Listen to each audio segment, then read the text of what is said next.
dissidents, utilizing technology to control their citizens, relying on mercenaries and illicit weapons to target innocent civilians and topple governments. This is a confrontation between violent autocrats and those of us fighting for a rules-based international order, for democracy, human rights, and the cause of freedom around the world. Our diplomats and development professionals and our budget for these efforts, which we are examining today, are our front lines in this fight. So with that in mind, I'd like to take a moment to highlight some of our most pressing areas of concerns. I'm sure members on both sides will want to talk about these and others. In Europe, we must maintain absolute unity, as President Biden has said, and I believe your recent trip to Kyiv with Secretary Austin to show support for President Zelenskyy and the Ukrainian people, and to continue shining a light on Russia's military brazen abuse of civilians that certainly amount to war crimes, was a critical display of that unity, and we salute you for that visit. More broadly, this means countering Russian aggression with security assistance that aligns with our foreign policy, combating disinformation and election interference, delivering humanitarian relief, and helping neighboring countries with the huge influx of Ukrainian refugees fleeing violence. We have a responsibility to the American people and to Ukrainians themselves to ensure that we are effectively spending the $13.6 billion package Congress approved back in March. With only a minor increase in foreign military financing funds, I'd like to hear the administration's plans for countries in NATO's eastern flank, and for Taiwan, for that fact, which is facing a similar threat from China. Whether it is Japan, South Korea, or Australia, when it comes to countering China, a strong alliance with our partners is vital. Xi Jinping's hyper-nationalism is more assertive around the globe than ever before. The State Department must work on a pragmatic appraisal of how to best combat China's predatory economic and trade practices so we have the ability to outcompete China in the generation ahead, bilaterally and through robust presence and action in regional and international institutions. Authoritarianism also threatens Latin America and the Caribbean, a part of the world hit hard by the COVID pandemic. From Cuba to Venezuela and even Nicaragua, we're seeing arbitrary detentions, the dismantling of civil society, the weaponization of hunger and migration, all as Maduro carries out systematic extrajudicial executions. On top of this, an epidemic of criminal violence stretching from Mexico to Haiti to El Salvador is fueling a serious refugee and migration crisis. The Americas now host more than 18.4 million displaced people. This budget is a good down payment, but more will be needed to address these challenges across the hemisphere. Countering authoritarianism also requires serious investment across Africa, where Moscow has reasserted itself over the past several years and democracy seems on the retreat. Civilians from the Central African Republic to Mali have paid a heavy price, with Russian Wagner mercenaries reportedly committing human rights abuses. And despite concerted diplomatic efforts by the administration, the democratic aspirations of the Ethiopian and Sudanese people have yet to be realized. Looking further north from there, I'm also expecting an update on what is happening with the JCPOA and negotiations with Iran. We were told that the end of February was the date in which we needed to conclude an agreement. It's going to be the end of April. So we look forward to hearing about that, as well as Iran's malign actions across the region. I'm pleased that the security of our important ally Israel is fully funded in this request, and I'm supportive of the funding request for Jordan. But I am concerned by cuts to security assistance in Iraq as we transition away from combat operations to bilateral diplomacy. In Tunisia, we'd love to hear a strategy confronting democratic backsliding. And in South and Central Asia, we need clarity on whether the administration will waive CAATSA sanctions for India's purchase of the Russian S-400 missile defense system, and what role, if so, are they going to continue to play in the Quad. Also, in the wake of the Taliban's broken promise to allow girls to attend secondary school, their media crackdown, and the unfolding humanitarian crisis in Afghanistan, we need a better sense of the administration's diplomatic strategy. Across the globe today, we're facing multiple humanitarian challenges, refugee crises on several continents, and one of the worst food insecurity crises we have seen in a generation. Considering all of this, I do not think the administration's budget request to address humanitarian and resettlement needs reflects current global realities. The United States must elevate the needs of women, girls, and other at-risk populations. We must document war crimes. Added to this, climate change is a force multiplier which will exacerbate humanitarian crises and conflicts around the world. It requires us to rethink how we prepare for the future, from the energy security crisis in Europe and Ukraine to increasing sea level, severe weather, and drought, including working multilateral to help partner countries advance clean, sustainable energy solutions. And we must also think about how to better prevent, detect, and respond to future pandemics. I want to applaud the State Department's push to modernize and increase diversity by adding internships, a Chief Diversity and Inclusion Officer across foreign affairs agencies, and equity strategies in our overseas policies and programs, including the Department's high-level representative on racial equity. The Senate Foreign Relations Committee has also taken steps to join in that effort. And finally, I'd like to congratulate the Department on launching the Bureau of Cyberspace and Digital Policy, which will be essential in our diplomacy on cyber and technology issues. So there's a lot to discuss, Mr. Secretary. We look forward to hearing your thoughts on how you see the Department tackling some of these issues and challenges we face as a nation. I certainly want to say that we appreciate your service to our country. And with that, let me turn to the distinguished ranking member, Senator Risch, for his opening remark. Thank you, Mr. Chairman. And Mr. Secretary, thank you for visiting with us today. And on a personal note, thank you for visiting with Senator Menendez and I earlier and giving us your thoughts on your visit there and the systems that are operating in the Ukraine. At the present time, as the world becomes more dangerous and complicated, we need the State Department to prioritize national security diplomacy and effectively spend taxpayer money to defend U.S. national interests. Now is the time for the Department to rebalance its risk calculus and get our diplomats back in the field, particularly in the Ukraine, to advance U.S. values and interests and compete against adversaries across the globe. However, in certain places like China, the administration appears to be recalcitrant, giving up the privileges and immunities that keep them and their families safe in order to appease Beijing's extreme response to COVID. I've heard reports of U.S. diplomats forced into government-run fever hospitals for lengthy periods, living in squalid conditions and being forced to take medical tests for no legitimate reason. In response, the administration has not moved on this, and it should. Against this backdrop, we've been asked to consider whether the funding priorities set out in the President's FY 2023 budget request align with our most pressing national security interest. Just as last year, there are bright spots. For example, while I have major concerns about the ambiguous request for $6.5 billion in mandatory spending, I do appreciate the emphasis on global health security within the discretionary budget. Chairman Menendez and I continue to advance legislation to improve international pandemic preparedness and response, and I urge the administration to help us align those efforts. I'm disappointed by the failure to present a concrete proposal to reform U.S. international food aid, particularly in light of the global food crisis exacerbated by Russia's brutal war in Ukraine. I am, however, pleased to hear the President and administration is open to ideas. Let's get to work on that.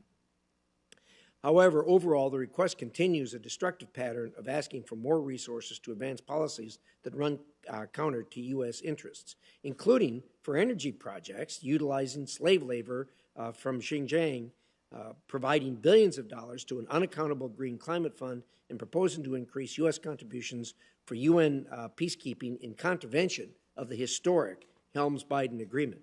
Meanwhile, this budget request undercuts security and humanitarian assistance. Mr. Secretary, I'm very glad that you and Secretary Austin went to Kyiv just a few days ago to show U.S. support for Ukraine. Our embassy needs to open up again. All our European partners are already back there. We need people on the ground to help Ukraine meet its needs immediately, and I was impressed by your description of what you found there that would certainly open the door for us to reopen our embassy there. Despite the unprecedented military assistance the U.S. and our allies have sent to Ukraine, there is still more we can do. The tenor of this war has changed in Ukraine, and Ukraine needs different items than they did just 1 month ago. I urge the administration to transfer more advanced capabilities, including U.S. origin multiple launch rocket systems, medium-range air defense system, and anti-ship cruise missiles, among other things. And I was impressed with what you reported to us in confidence this morning. During the Korean and Vietnam War, Russia provided our enemies with aircraft and trained the enemy's pilots. It's high time we return that favor. Further, we must see expedited production of our new systems to backfill our allies and deter Russia. New sanctions and tighter export controls to starve the Russian war machine and expand humanitarian assistance. It is time to act aggressively, not perform another deep dive that will take months to complete. After its victory in Ukraine, Ukraine will need extensive support to rebuild the country. The State Department should plan now for this huge undertaking, which will require participation from the entire civilized world. This all relates in a very real way with U.S. response to China's ambitions, the most important challenge facing the United States today. We started too late in providing security assistance to Ukraine. We cannot make the same mistake with Taiwan. Supporting an island during a war is much more difficult. Our assistance must be there beforehand. We must accelerate existing foreign military sales to Taiwan so they get there quicker, and we should use security assistance to help Taiwan acquire additional capabilities. I've introduced language to do this. We need it now. In March, Chairman Menendez and I spearheaded an effort to get funding into the appropriate package for security assistance to Taiwan, and I fully agree with Senator Shelby's recent comments that we should absolutely spend more to help with Taiwan's defense. Secretary Blinken, I hope you can commit to that during today's hearing. Turning to the Middle East, it's clear that America's relationship with our Middle East partners is in desperate need of some work. These are long-time partnerships that we really need to maintain. Instead of America as a steadfast partner, our Middle Eastern friends have seen increasingly restrictive security assistance policies. The botched Afghanistan withdrawal, an Iran policy that fails to deter regional terrorism, and a previously lukewarm embrace of the Abraham Accords. The Biden administration's Middle East policies have reinforced a claim of American disengagement and pushed our longstanding partners towards China and Russia. This cannot happen. In Syria, we've seen a lack of Caesar sanctions enforcement. While our administration is not explicitly encouraging normalization with Assad, it is clear there are no repercussions for others doing so. We cannot ignore this or teach the world that a despot and a murderer can be rehabilitated just by hanging on for a long period of time. On Iran, we've been on the cusp of a nuclear deal for several weeks, apparently. Given the sunsets and short-term gains of rejoining the JCPOA, Israel, the Gulf, and other chambers of Congress, other members of Congress have voiced loud opposition to rejoining the 2015 accord. Our Iran policy must be one that can survive successive administrations and one both parties can support. To accomplish this, you need to get it right. From what we are seeing and what we are being told right now, you're in the process of getting it wrong again. No other issue divides this administration from Congress and U.S. allies than this issue. If you can't get it right, and it looks like you're not, walk away from this. That will be a victory, and you will be applauded for that. No agreement is far better than a bad one. Israel will see that Iran never completes a nuclear weapon. Thank you, Mr. Chairman.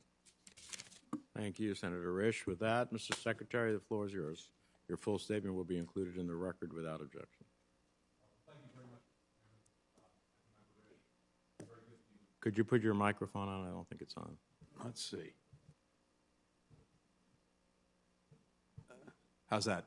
Good. Good. Mr. Chairman, Ranking Member Risch, thank you. It's very good to be with you, to be with every member of this committee today. Thank you for the opportunity to speak with you about the administration's proposed budget for the State Department.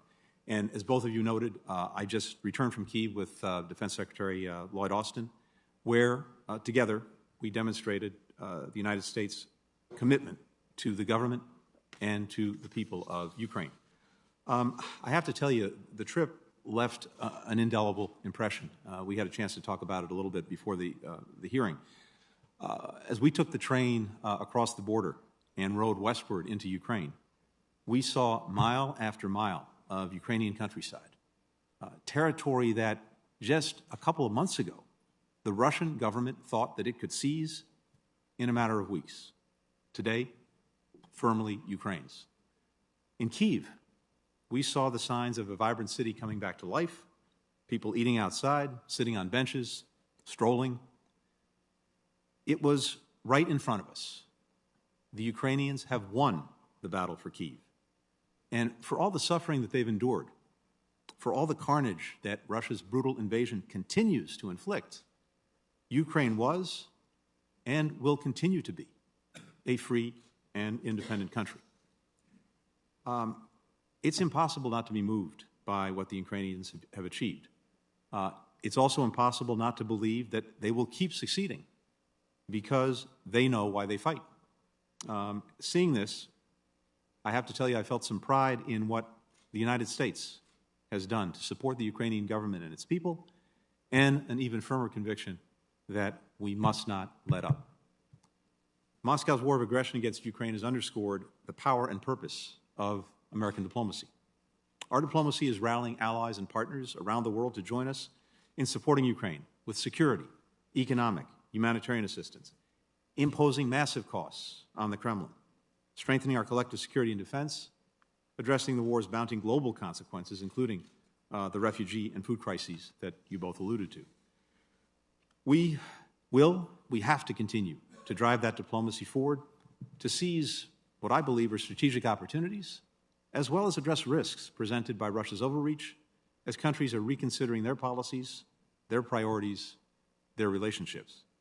The budget request before you predated this crisis, but fully funding it is critical, in my judgment, to ensuring that Russia's war in Ukraine is a strategic failure for the Kremlin and serves as a powerful lesson to those who might consider following its path. As we're focused intensely on this urgent crisis, the State Department continues to carry out the missions traditionally associated with diplomacy, like responsibly managing great power competition with China, facilitating a halt to fighting in Yemen and Ethiopia, pushing back against the rising tide of authoritarianism and the threat that it poses to human rights. We also face evolving challenges that require us to develop new capabilities, such as the emergence and reemergence of infectious disease, an accelerating climate crisis, and, of course, a digital revolution that holds both enormous promise but also some peril. Last fall, I had an opportunity to set out a modernization agenda for the Department and for U.S. diplomacy to respond to these complex demands. In no small part, thanks to the FY22 budget approved by Congress, we've been able to make real progress on this agenda, though much remains to be done. To give just a few examples, we have strengthened our capacity to shape the ongoing technological revolution so that it actually protects our interests. It boosts our competitiveness. It upholds our values. With bipartisan congressional support and encouragement, we recently launched a new Bureau for Cyberspace and Digital Policy with 60 team members to start. And I am grateful to Congress, to this committee, for long supporting this effort, for the ideas that you shared in how best to do it. We're also making headway on ensuring that our diplomats reflect America's remarkable diversity, which is one of our greatest strengths, including in our diplomacy. We have, as the Chairman noted, our first ever Chief Diversity and Inclusion Officer who's spearheading an effort to analyze and address the obstacles that prevent underrepresented groups from joining and advancing at State. We've expanded the Pickering and Rangel Fellowships and created, for the first time, thanks to the support of Congress and this committee, paid internships at State, along with strong congressional input and support for all of these efforts. And we're showing results. We recently welcomed a new cohort of 179 exceptional Foreign Service professionals. That's putting our department on track for its largest annual intake in a decade. My first 15 months in this job have only strengthened my own conviction that these and other reforms are not just worthwhile, they're essential to our national security and to delivering for the people we represent. Today's meeting marks, by our count, the 100th time that I've had an opportunity to brief Congress, which is one of the ways I've worked to meet the commitment that I made in my confirmation before this committee to restore Congress's role as a partner both in our foreign policy making and in revitalizing the State Department. Ensuring that we can deliver on the agenda will require sustained funding, some new authorities, and maybe most important of all, partnership from Congress.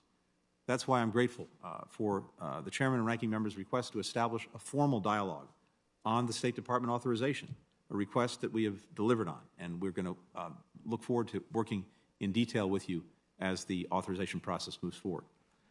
If we want to deepen our capability in key areas like climate, like pandemic preparedness, like multilateral diplomacy, if we want to expand on Secretary Powell's vision of a Foreign Service training float and equip our workforce with the training, with the tools, with the technology that we need for today's challenges, we need some additional resources, and those are set out in the budget.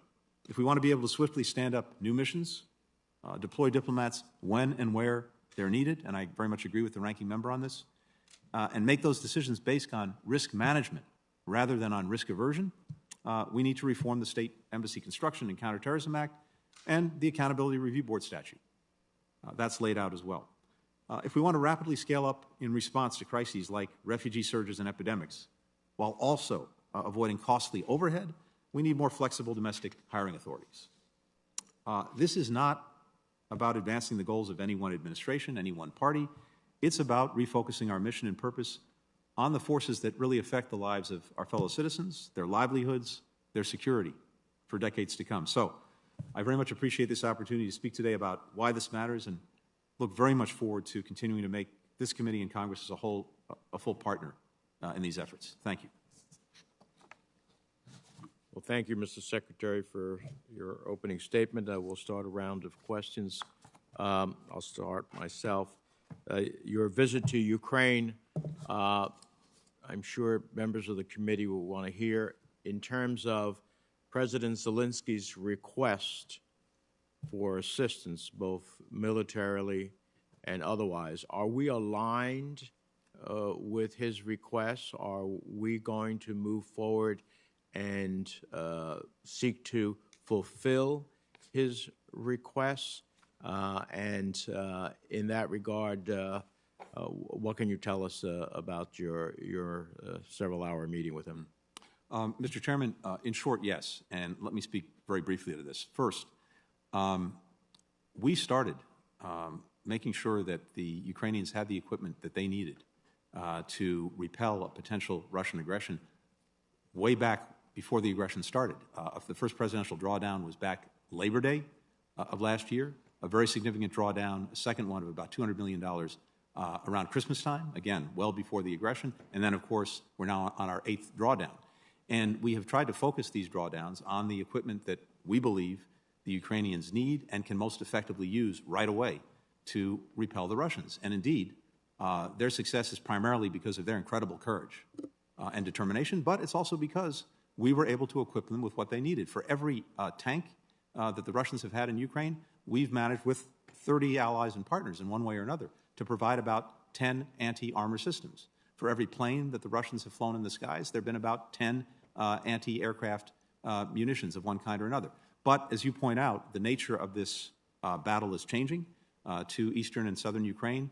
They're adapting to that. We're adapting to that. We spent a great deal of time with President Zelenskyy, the chief of his military, their defense secretary, going through what it is they believe they need to effectively prosecute the battle going forward. Secretary Austin is in Germany today with representatives from, I think, close to 40 countries, focused on making sure that we are either delivering ourselves or finding the countries to deliver what it is the Ukrainians need. And I can just say broadly, and we can go in more detail in a different setting, I think we're largely aligned in what they say they need and what we think we're able to provide. The last thing I'd say, Mr. Chairman, we're doing this very quickly. In the past, it's taken from the time a president made a drawdown decision to getting equipment into the hands of the people who needed it, weeks. Now, often it's 72 hours, from the time of the drawdown decision to the time that equipment is actually in the hands of the Ukrainians. Let me ask you this. Based upon that, I will assume that we will be looking at supplemental requests because this budget, as you said, was drawn together before, and I think there is bipartisan support for such a supplemental request. Is that something we should be expecting shortly? Yes, it is. Okay. And as we move forward, my final question is keeping our allies engaged with us in putting the sanctions pressure on Russia and continuing an all-out effort to try to tighten the noose around Putin's neck. Is it your sense at this point in time that we'll be able to keep the allies on board in the longer term? I believe so, yes. We've had remarkable solidarity to date. A lot of work went into this. One of the advantages, in a sense, of having a long lead into this, because we, as you know, and we told the world, we saw this coming for some months, is we were able to prepare effectively, not only in terms of the military assistance, but also in terms of getting countries together to be prepared to impose massive consequences on Russia. Back in October of last year, President Biden got together with the leaders of France, the United Kingdom, and Germany, including the incoming chancellor as well as the outgoing chancellor, and showed them in detail the information that we had about the looming Russian aggression. This really concentrated minds on the need to be prepared. We spent several months working intensely with allies and partners, including on sanctions. That's why in December we were able to say that there would be massive consequences and mean it, know that we could back it up, and there have been. The challenge now is making sure that we not only sustain that, but that we build on that, and I believe we will. Thank you. Now let me turn to a different topic, Iran. In your negotiator on the Iran nuclear deal said that in February, if there was no deal by the end of February, the benefits we would receive would be dramatically diminished. It is now the end nearly of April, 2 months later. So can you give us where we're at on that? And importantly, can I get a commitment from you on holding an open Iran hearing before the Memorial Day recess? On the latter question, in short, yes. We will make sure that we get that done. Second, in terms of where we are, without belaboring it, we inherited a very challenging situation. An Iranian nuclear program that was galloping forward, Iranian provocations and malicious activities that had ramped up throughout the region, the decision to pull out of the agreement, and the effort to exert maximum pressure on Iran, whatever the intent, did not produce results. On the contrary, it produced a more dangerous nuclear program, a breakout time that went from a year to a matter of weeks, and an Iran that was acting with even more destabilizing effect throughout the region, including endangering and attacking our own forces in ways that it hadn't before. So that's what we have to deal with. We continue to believe that getting back into compliance with the agreement would be the best way to address the nuclear challenge posed by Iran, and to make sure that an Iran that is already acting with incredible aggression doesn't have a nuclear weapon or the ability to produce one on short notice. Here's the challenge we have, Mr. Secretary, and because my time is running out. Please. And I've been generous and want to make sure your answers are full. Thank you. 6 months, which is what I hear is the ability to get into an agreement, a breakout time, is far less than it was a year ago, and I understand why. But it will do nothing in terms of Iran's missile program, which the CENTCOM commander already says has overmatched in the region, their abilities between themselves and their proxies. It will do nothing about the destabilization of the region. At the end of the day, while I understand the breakout time now is, maybe a matter of publicly reported a week or two, that at the end of the day, it's not going to meet the essential challenge that we have with Iran. And so it has its missile capacities, which is one of the third parts of the bomb delivery. It has the fissile material capability, whether we push it back 6 months or not, and recreating the sanctions regimes if it were to violate, but with the knowledge it has, that 6 months will be nothing. And then finally, the weaponization element of that, which is the one point that we still believe they're not at. But when you look at the totality of it, 2022 is not 2014 or 2015. And the sunsets are on the horizon, even if a deal was to be made. And that's part of the challenge that I see. But I appreciate your commitment to come before the committee.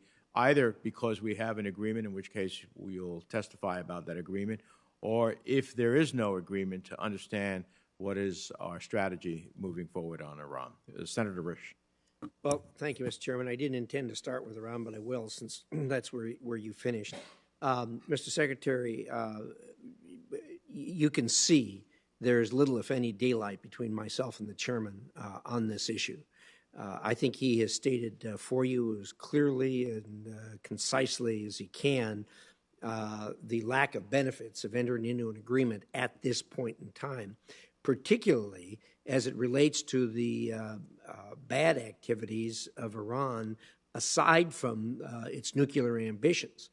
As I've said, I believe that the Israelis, when they say publicly that Iran will never complete a nuclear weapon and they will see to it. The question for you is here, do you think the Iranians believe that today? Ranking Member Risch, I think that what we have seen and have assessed over many years is that the Iranians have sought to move forward with their fissile material program, which is exactly what the JCPOA stopped, and if we were to resume compliance, would continue to stop and would buy us a decade on the critical sunsets in terms of the stockpile of fissile material, in terms of the enrichment level. At the same time, their efforts to actually weaponize based on public information paused, stopped some years ago, but of course we look very carefully to see if they resume. So we would be focused on this like a hawk either way. But to your point and to the Chairman's point, which I agree with, the agreement does not address their other malicious activities. So we have two premises. One is that when it comes to those activities, things would be even worse if they had a nuclear weapon or the ability to get one on short notice. It would encourage them to act with even greater impunity. Second, an agreement, were we to reach one, does not take away in any way from our ability and determination to go at them in all of these other areas in concert with allies and partners. We spent a lot of time working with them on exactly that, everything from sanctions to interdictions to stopping the money flow that they need to produce these weapons and to move these weapons about. All of that would continue. Well, thanks. That didn't really answer my question directly. I'm going to gather from what you said that you at least have some agreement with me that the Iranians do believe the Israelis when they say what's going to happen if they move towards weaponization.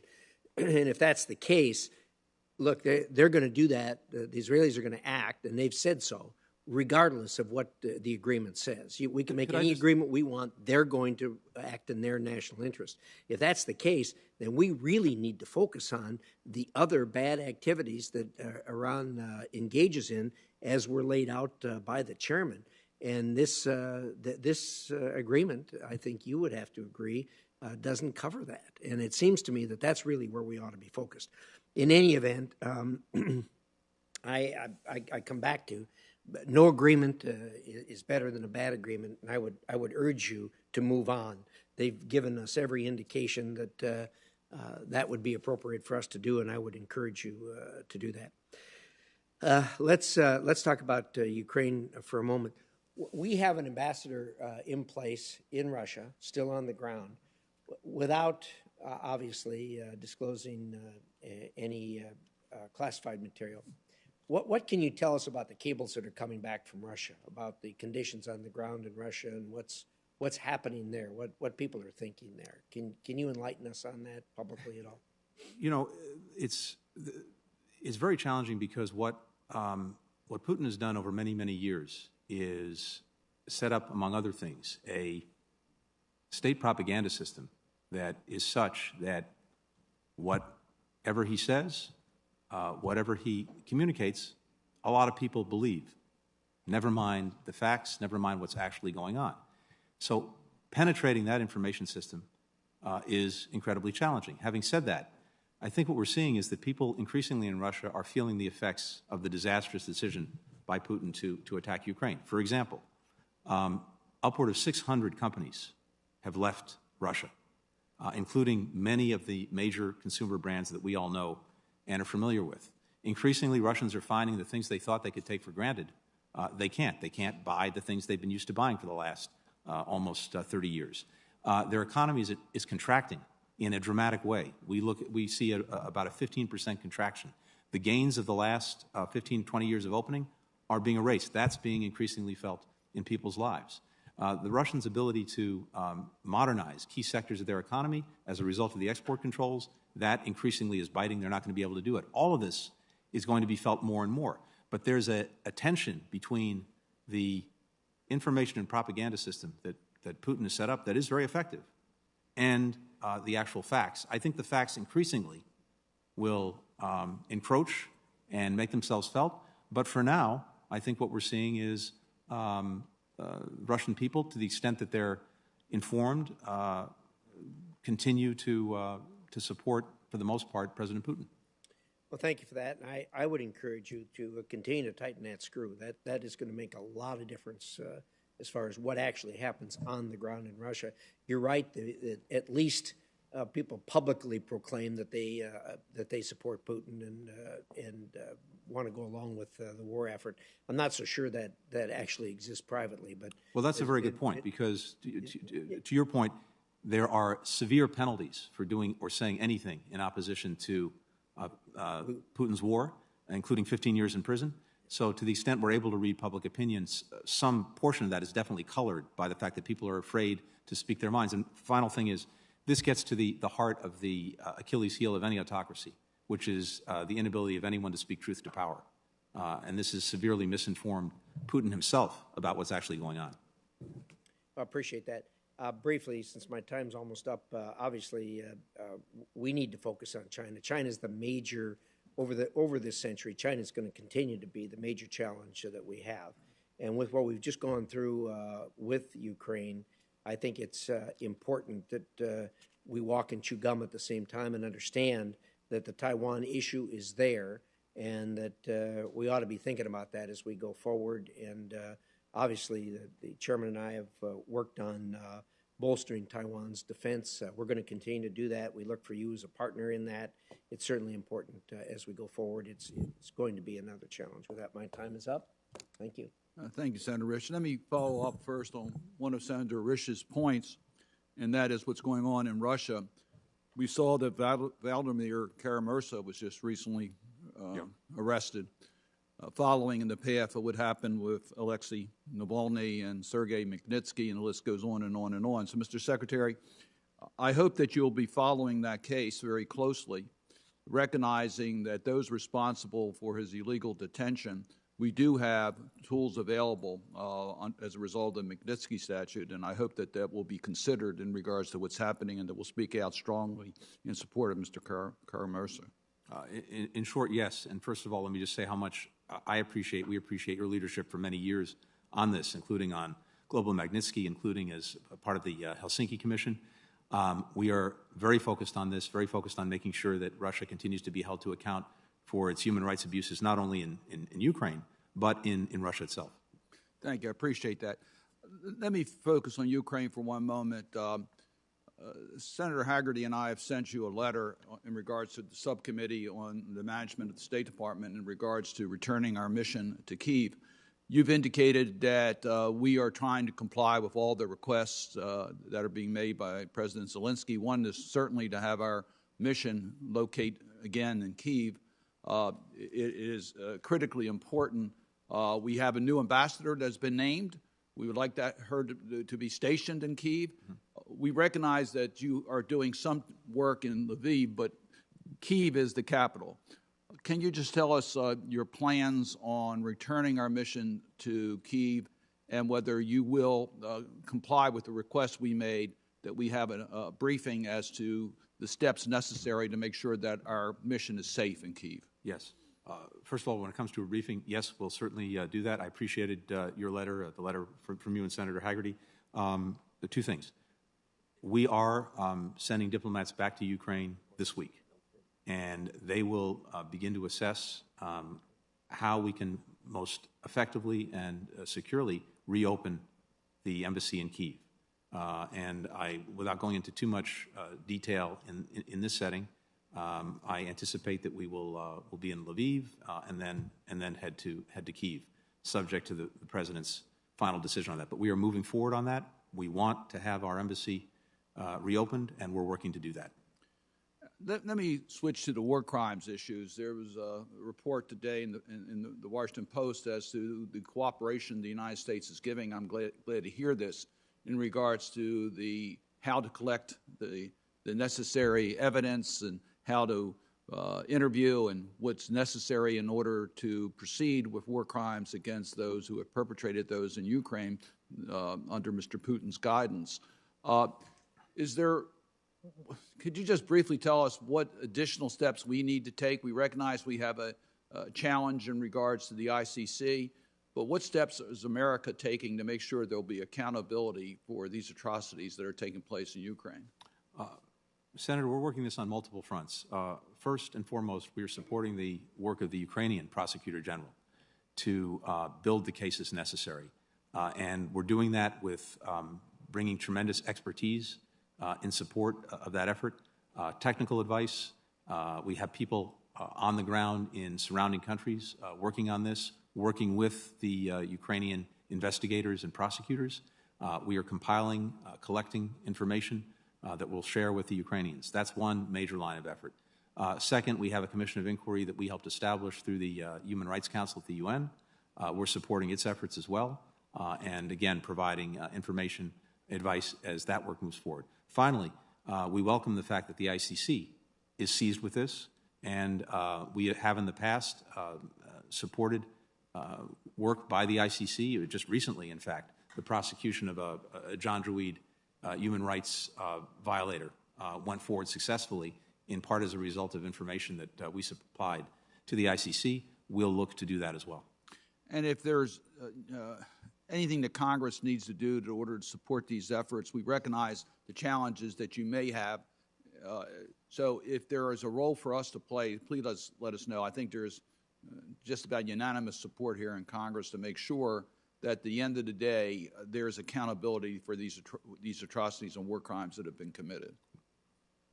Let me go to the budget for one moment. You mentioned that you just recently had close to 200 new Foreign Service officers. That's certainly good news. The budget, if I am correct, provides for an additional 570 additional personnel. We've been concerned in the subcommittee on the State Department in regards to the ability for training for our Foreign Service officials. In order to do that, you have to have a training float. We have put in a 15% goal on the training float in order that you can have individuals assigned for training without a loss of their capacity within the mission. Can you tell us how well we're doing in regards to meeting that objective and what additional resources are necessary in order to achieve that level? First of all, I really want to thank Congress, this committee, as well as the appropriators last year, as well as hopefully this year, into giving us the resources we needed to bring in a record number of new people to the department. And this budget would fund an additional 500 plus new positions. This would allow us to have a float of about 250 people, which would get us to pretty much where we need to be in making sure that we have that. This is, to your point, it's something that you've, I know, worked on for some time for the department. This would be an extremely meaningful way of making sure that we have the flexibility to continuously train and modernize the department, allow people to have opportunities for not only for training, but for different ways to expand their capacities with mid-career abilities to come here, for example, as well as to universities, et cetera, to do that while maintaining the full operations of the department. So, in short, the budget that we're proposing would allow us to get the float that we think that we need to really move forward and have the flexibilities for ensuring that we are continuously professionalizing the department. I appreciate that. This committee has passed 2 bills in regards to improving the training capacity at the State Department. So you need to have the personnel in order to take advantage of that. So I'm glad to see that we're on track in order to accomplish that. Next will be Senator Romney is recognized. Thank you, Mr. Chairman. Mr. Secretary, it's good to see you and appreciate your willingness to be here today and appreciate in particular your visit to Kyiv making clear to the people of the world our commitment to the people of Ukraine and to its leadership. This follows on the heels of what I and many others across the country had to feel was a disastrous departure from Afghanistan, and obviously the diplomatic and military and human crisis continues. Stories of hundreds of people who worked with us in Afghanistan being murdered by the Taliban, girls not being able to go to school. These things are obviously very troubling. And I think I and others were apprehensive about how we would deal with Ukraine, given how badly we had dealt with the situation in Afghanistan. Credit where credit is due. I think you and the administration deserve a great deal of credit for how well we have acted, providing intelligence to our allies early on, collaborating with our allies to have a united front on sanctions and our military support. I'm sure that looking back, there are things that we'll say we didn't get it exactly right, but overall, it has been a success so far, and want to compliment you on that. I think it was unfortunate that one of the headlines that came back from your trip was that our purpose was to diminish the Russian military capacity. That may be a byproduct, but our mission there is to help the people of Ukraine have freedom and sovereignty, which they richly deserve. One of the great challenges that's already been mentioned is with regards to China. You know that they have a comprehensive strategy, that China's economic power is continuing to rise, their military power likewise, their investments both in ICBMs over the coming years, in their Navy and so forth is really daunting. They have attempted to pacify the world. They, of course, monitor and pacify their own citizenry and propagandize their own citizenry. One of the things that Chairman Menendez and I made part of the NDAA this last year was a provision requiring the administration to develop a comprehensive strategy to deal with the emergence of China as a great power. And your department, along with other departments, will be tasked with that as soon as the national security strategy is released. And I just want to underscore how important that is. And I do believe that we're still not making the kind of progress strategically we'd like to on that front. I was concerned with the report about the Solomon Islands entering into a military agreement with China. That is alarming. I wonder if you have perspective on that, whether you know whether there's a military component. It is a military agreement, but will there be potentially a military presence in the Solomon Islands by the Chinese? What is your sense of that, and is there a way of recovering? Thank you very much, Senator Romney. First, with regard to the strategy, we very much agree with you. And I will have an opportunity, I think, very soon in the coming weeks to speak publicly and in some detail about the strategy. We appreciate the work that, in many ways, Congress has done to give us some of the tools that we need to make that strategy effective. But I look forward to having an opportunity to lay that out in some detail and then continuing to refine it with you and others. With regard to the Solomon Islands, yes, we share the concern about this agreement. We sent a very high-level delegation to the Solomons just a few days ago. Our lead China expert at the White House, Kurt Campbell, along with the Assistant Secretary for the region, Dan Crittenbrink, led a delegation to the Solomon Islands. I had previously announced some months ago that we intend to open an embassy there that we're moving forward on. We want to have day-in, day-out presence there. We're moving forward on that. The delegation met with the Prime Minister. He vowed publicly as well as privately that there would be no Chinese military base, no long-term presence, no power projection capability. We will be watching that very, very closely in the weeks and months ahead. Thank you, Mr. Secretary. I want to conclude in the brief time I have with indicating my support with the comments of Ranking Member Risch and Chairman Menendez with regards to Iran. I happen to believe that Iran will be hell-bent on having a nuclear weapon at some point, that they'll negotiate and delay as long as they can, but that in the negotiations with us, but that they ultimately intend to have a nuclear capacity. I do hope that that's not going to be the case, but I believe that in that circumstance, that giving into them is not the right course, but instead that there needs to be a very heavy price paid for them pursuing that path. And not only to hope in some way to delay them or dissuade them, but more importantly, perhaps to dissuade anyone else in the world from taking a path to become a nuclear power, because the cost of doing so would be demonstrated by what we do with Iran. And I would encourage the administration to once again bring this matter to Congress for an up or down vote, for a level of support on the part of the national interest. This is, I think, critical for not just for what's happening in Iran and the Middle East, but around the world. As more and more nations are looking at becoming nuclear powers, I think they have to see that the cost is enormous for doing so, and would hope that we don't in any way lessen the cost in negotiations. And I would be more than happy to hear that we walked away. Iran asks for more and more and more. The answer is no, and that we need to show extraordinary backbone and make a solid commitment that America will not stand still as they or other nations seek to become nuclear powers. Thank you, Senator. I can simply say that we share the same objective, which is to make sure that Iran never acquires a nuclear weapon. The question is, what's the most effective way to do that? We've now tested two propositions. One was the nuclear agreement that was originally reached, and that significantly set back Iranian capabilities to pursue a nuclear weapon, particularly the fissile material for such a weapon.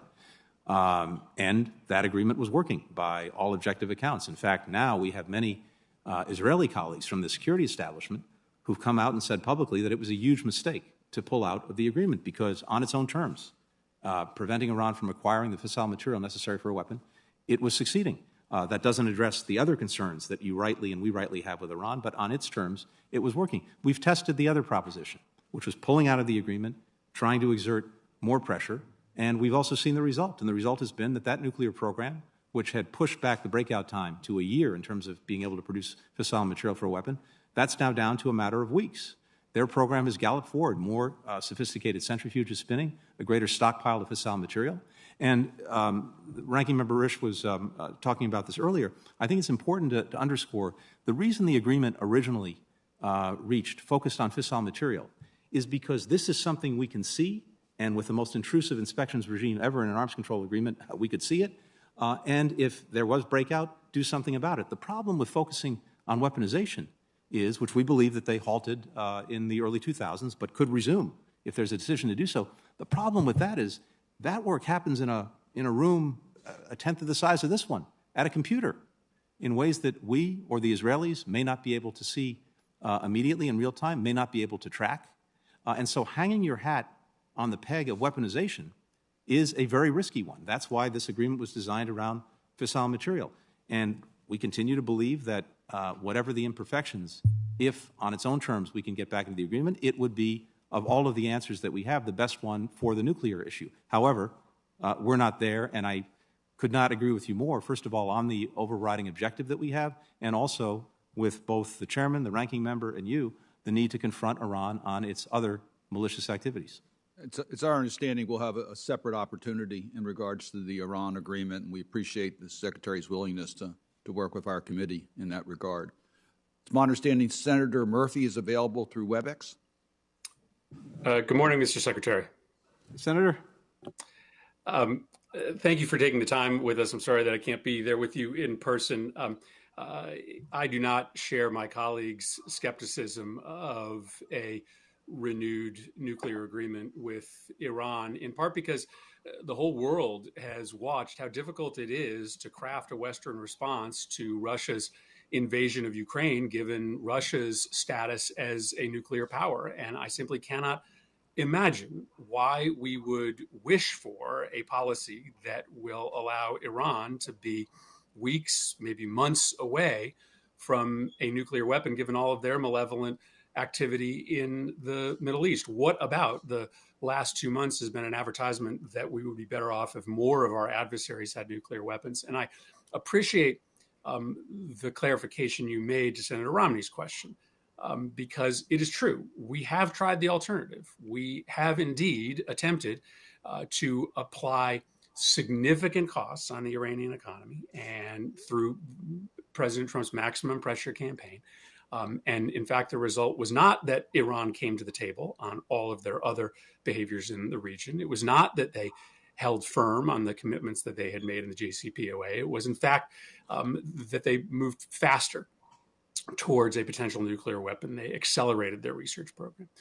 And so I want to maybe ask you one more sort of question to level set where we are today. You have stated, I think, very effectively that the maximum pressure campaign did not, in fact, have the effect of constraining Iran's nuclear weapon program. But for my colleagues that have significant concerns, rightly so, about Iran's support for terrorist organizations, for regional proxies, the money they put into their ballistic missile program, is there any evidence that during the period of time in which we have been out of the nuclear agreement, during the period of time in which we have applied these significant sanctions, including sanctions on the IRGC, that Iran has lessened their support for terrorist organizations or proxy organizations, or lessened the amount of money that they put into their ballistic missile program? Senator, to the contrary, no. What we've seen is two things.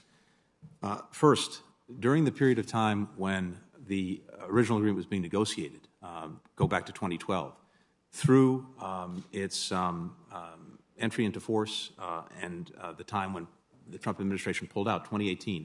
2012 to 2018, there were virtually no attacks on American presence in the Middle East. When we pulled out of the agreement, when we imposed the foreign terrorist organization designation on the IRGC, and when Soleimani was killed, and no one is shedding any tears for his demise, but I'm just stating the facts, when those things happened, the attacks on our forces, on our personnel, on our people went up dramatically. In fact, from 2019 to 2020, they went up 400%. So we've seen that effect. Similarly, and it's an unfortunate fact of life that Iran is willing to dedicate what resources it has to supporting its military, to supporting its various tools of destabilization and terror, including the IRGC Quds Force, irrespective of what its revenues are from other sources. And so we've seen sustained support for those forces even during maximum pressure. Again, we share the same objectives. The question is, how do we most effectively reach those objectives? That's what we're concerned with. Well, thank you for that response. And I think you will find many of us on this committee very supportive of your efforts to re-enter that agreement. Let me turn to one other topic, and that is the topic of human rights. The assault on Ukrainian democracy, I think, has elevated the need for us to be incredibly consistent between our words and our actions on supporting human rights and democracy. You and I have had a number of conversations about the pace of reform in Egypt, a country that enjoys more direct U.S. military support than almost any other in the world prior to the war in Ukraine. Buried inside your budget request is a curious proposal. That is a proposal to de-link human rights conditions from military aid to Egypt. I worry about the message that this would send to Sisi, but also the world. They have made tepid progress, even when presented with fairly minimalist requests for reforms.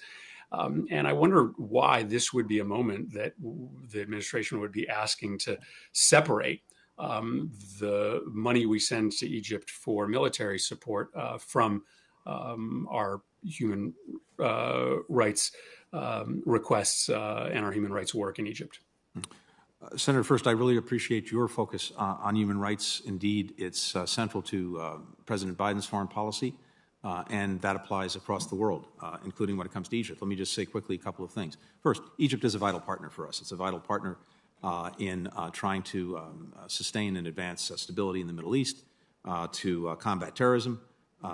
It played a critical role last year when tensions rose dramatically in Gaza.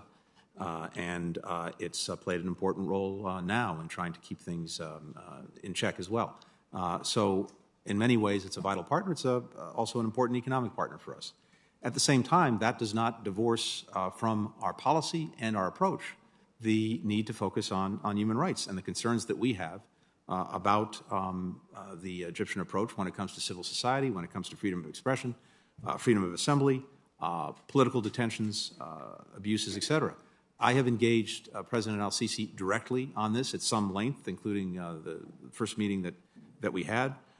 We continue to meet and engage with human rights defenders, with civil society. Last year, we signed the Human Rights Council statement at the UN expressing our grave concerns the first time since 2014. And we reprogrammed some of the foreign military financing this past year because Egypt did not meet some of the objectives that we set out in terms of making progress on human rights. And that will continue to be the case going forward. It is, however, important to us to have maximum flexibility in being able to deal with this and deal with this effectively. I'd also say that going back to the conversation on Russia and Ukraine, this is a critical time, too, in the relationship with a number of countries, particularly countries that may be reconsidering their own relationships and potential dependencies on Russia. They're seeing how Russian military equipment is performing or not performing in Ukraine. They're seeing growing challenges to Russia being able to sustain and ultimately export its military equipment. They're making different decisions about the future. That presents a strategic opportunity for us. One, we want to make sure that we also have flexibility to take advantage of. But I completely share your focus on and concern about human rights, including in Egypt.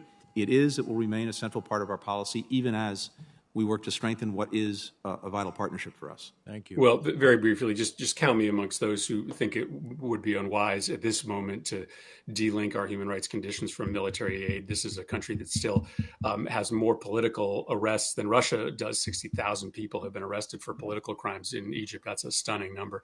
And as to your point, finally, about countries that are rethinking their traditional association with Russia. Senator Shaheen Tillis and I are just back from a trip to the Balkans. I think Assistant Secretary Donfried is there this week. Tremendous opportunities in the Balkans to try to shift alliances and allegiances there. Bosnia is a place where there is a rapid deterioration of the security situation. We have to pay close attention there, but many opportunities around Russia's periphery to convince folks that it's time Thank for you. them to The stop sitting on two Senator's time chairs. has Thank you very much, expired. Mr. Chairman. Thank you. Look forward to working with you on that. And I would ask the clerk to make sure he starts the clock because we have a lot of members who want to ask questions. Senator Portman. Thank you, Mr. Chairman, and thank you, Secretary Blinken, for appearing before us again. It's very important. You went to Kyiv both to meet with President Zelenskyy and, importantly, to demonstrate our support for the people of Ukraine. It's now been 2 months since the war on Ukraine began, and with our help, they are fighting with heart, with conviction, with some success. And with our help, we can win this thing, but it needs a lot more help.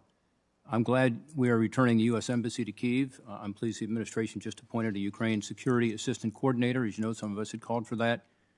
We continue to be concerned about some of the red tape that's involved in some of the military transfers, so this should help quite a bit. We must continue to address Russia's barbaric actions with speed, with urgency, and with confidence that the right weapons can contribute to a victory. The Kremlin must know that the free world stands united against them. I'm also pleased the administration has finally nominated a U.S. ambassador to Ukraine. As you know, I believe this is long overdue, and I look forward to Bridget Brink's testimony before this committee as soon as possible. I want to talk to the chairman about that. Energy revenues continues to be the main source of income fueling Russia's war machine. As you know, energy is their top export. In fact, receipts from energy alone accounts for about 40 to 50% of the Russian budget. We've got to cut off this funding if we want to stop the increasing war effort from Russia.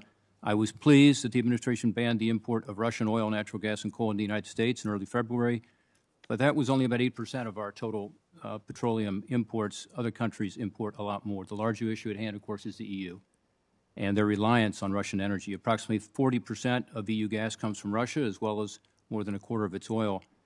This means, Mr. Secretary, Europe is continuing to spend Russia roughly $870 million a day. $870 million a day in energy revenues compared to about $50 million a day the U.S. was purchasing on a daily basis. Again, money used to fuel the Putin war machine. Last month, I was pleased with the announcement of the joint task force with the EU on energy security for better coordination. It's now been exactly a month since this task force was established. Can you please provide us today with an update on the efforts and progress as it relates to reducing European reliance on Russian energy, and when can we expect a plan detailing the objectives of the task force and a strategy to achieve them? Senator, thank you very much. Can I first just start by applauding your leadership on Ukraine, both as head of the caucus here, but also just your continuous engagement going back from Munich Security Conference and well before that. It's greatly appreciated. It's made a real difference. With regard to energy, you're right. This is one of the critical areas where we have to continue to move forward, and we are and we will. The big challenge is, of course, European dependence on Russian energy that's built up over decades, particularly natural gas, but also oil. And let me say a couple of things very quickly. First, the Europeans have, I think, genuinely ambitious plans to move away from this reliance on Russian energy. The challenge is to put them into effect, and the other challenge is that in some cases this is not, no pun intended, like flipping a light switch. It is a process, and that's what we're working with them on implementing. So a few things to that end. First, I think you are likely to see in the coming weeks further progress on the oil side of the equation in terms of Russian imports. Gas is a bigger challenge. It's particularly acute for certain countries, including notably Germany, but also others. We have redirected significant amounts of LNG to Europe in the short term to help them compensate for any losses that they might have in moving away from Russian gas. That process is continuing, and we want to make sure that as they do that, there's backfill and there's significant amounts that's going to that. Secretary, just two quick questions. One, with regard to the task force, when can we expect a report from the task force, detailing what the objectives are and what the strategy is? And then second, with regard to LNG shipments, you just mentioned that. Actually, this is a central component of the initiative. The U.S. is now saying that we're going to give them 15 billion cubic meters this year, an additional 50 over the next decade.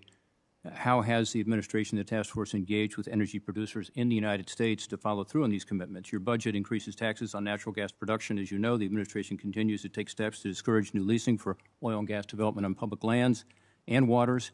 These and other policies that stifle domestic natural gas production are going to make it difficult, it seems to me, to meet our objectives. So how can we keep our EU commitment and reduce this massive flow of funds into Russia? Senator, I'm not an expert on the domestic policy component of this. I will say a couple of things. First, we've doubled the LNG exports to Europe since last year. Actually, since early this year, they've already doubled. The President has urged domestic producers to speed up production. There are, as you know, thousands of licenses that have gone unused, and hopefully they will be used to increase production. The task force, let me come back to you on when we can anticipate providing a report, but it's focused on diversification. It's focused on curbing demand and making sure that the backfill is there. It's also necessary to focus on an energy transition, because ultimately that's going to be the most effective way over time in making sure that there's genuine energy security. Secretary, a couple other one questions thing that you can't to ask you. Let me just say the obvious, which is that you have a strong interest in these domestic policy issues now, because to stop the Russian war machine getting all this funding, which is your strong interest, I know you're going to have to be a voice for some reason in terms of an all-of-the-above energy strategy, including not stifling fossil fuels at this point, because we need them in terms of natural gas to Europe. On the coordinator, Lieutenant General Terry Wolf has now been appointed. I was glad to see that. As you know, I'm delighted we have somebody to be there as a coordinator.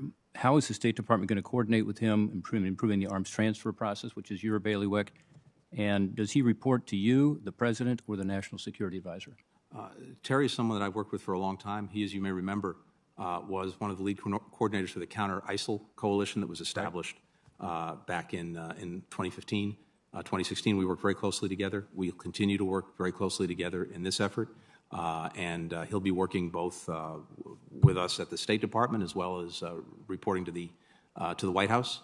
But we have a long history of working closely together. Let me say, just repeat very quickly something I said earlier, which is that this process of transferring equipment to the Ukrainians is moving, in my judgment, very effectively and very efficiently the drawdown authorities that we've used now 8 times, whereas it used to take sometimes weeks to get equipment to the Ukrainians. We're now getting things from the point the decision is made to draw down to getting it into Ukrainian hands in as little as 72 hours.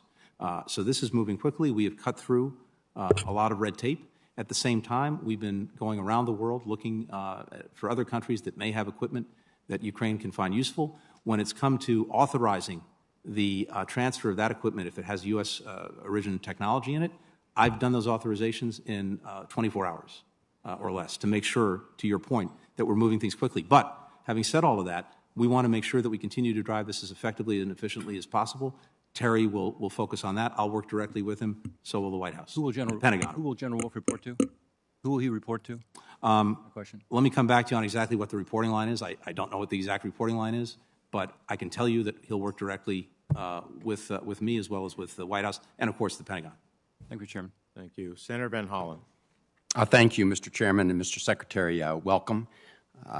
Thank you for taking that trip to Kyiv with Secretary Austin. And I was just listening to Secretary Austin address some of our NATO partners about the need to continue to push and coordinate more weapons into Ukraine. And I do want to commend you for accelerating that process as the war has gone on.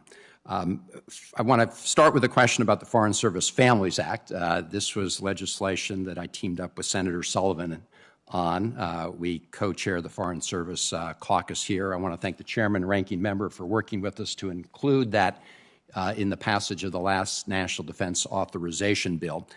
It extends to Foreign Service officers some of the same benefits we extend to our military folks deployed overseas, and also includes more opportunities for family members in order to continue to attract and retain a world-class foreign service.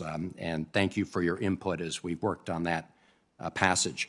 We're trying to implement them provisions now, and I'm not going to go through the entire list, Mr. Secretary, but just to give you one example, the legislation allows foreign service officers who are getting orders to deploy, to go to their missions overseas, to be able to terminate contracts, leases, that kind of thing.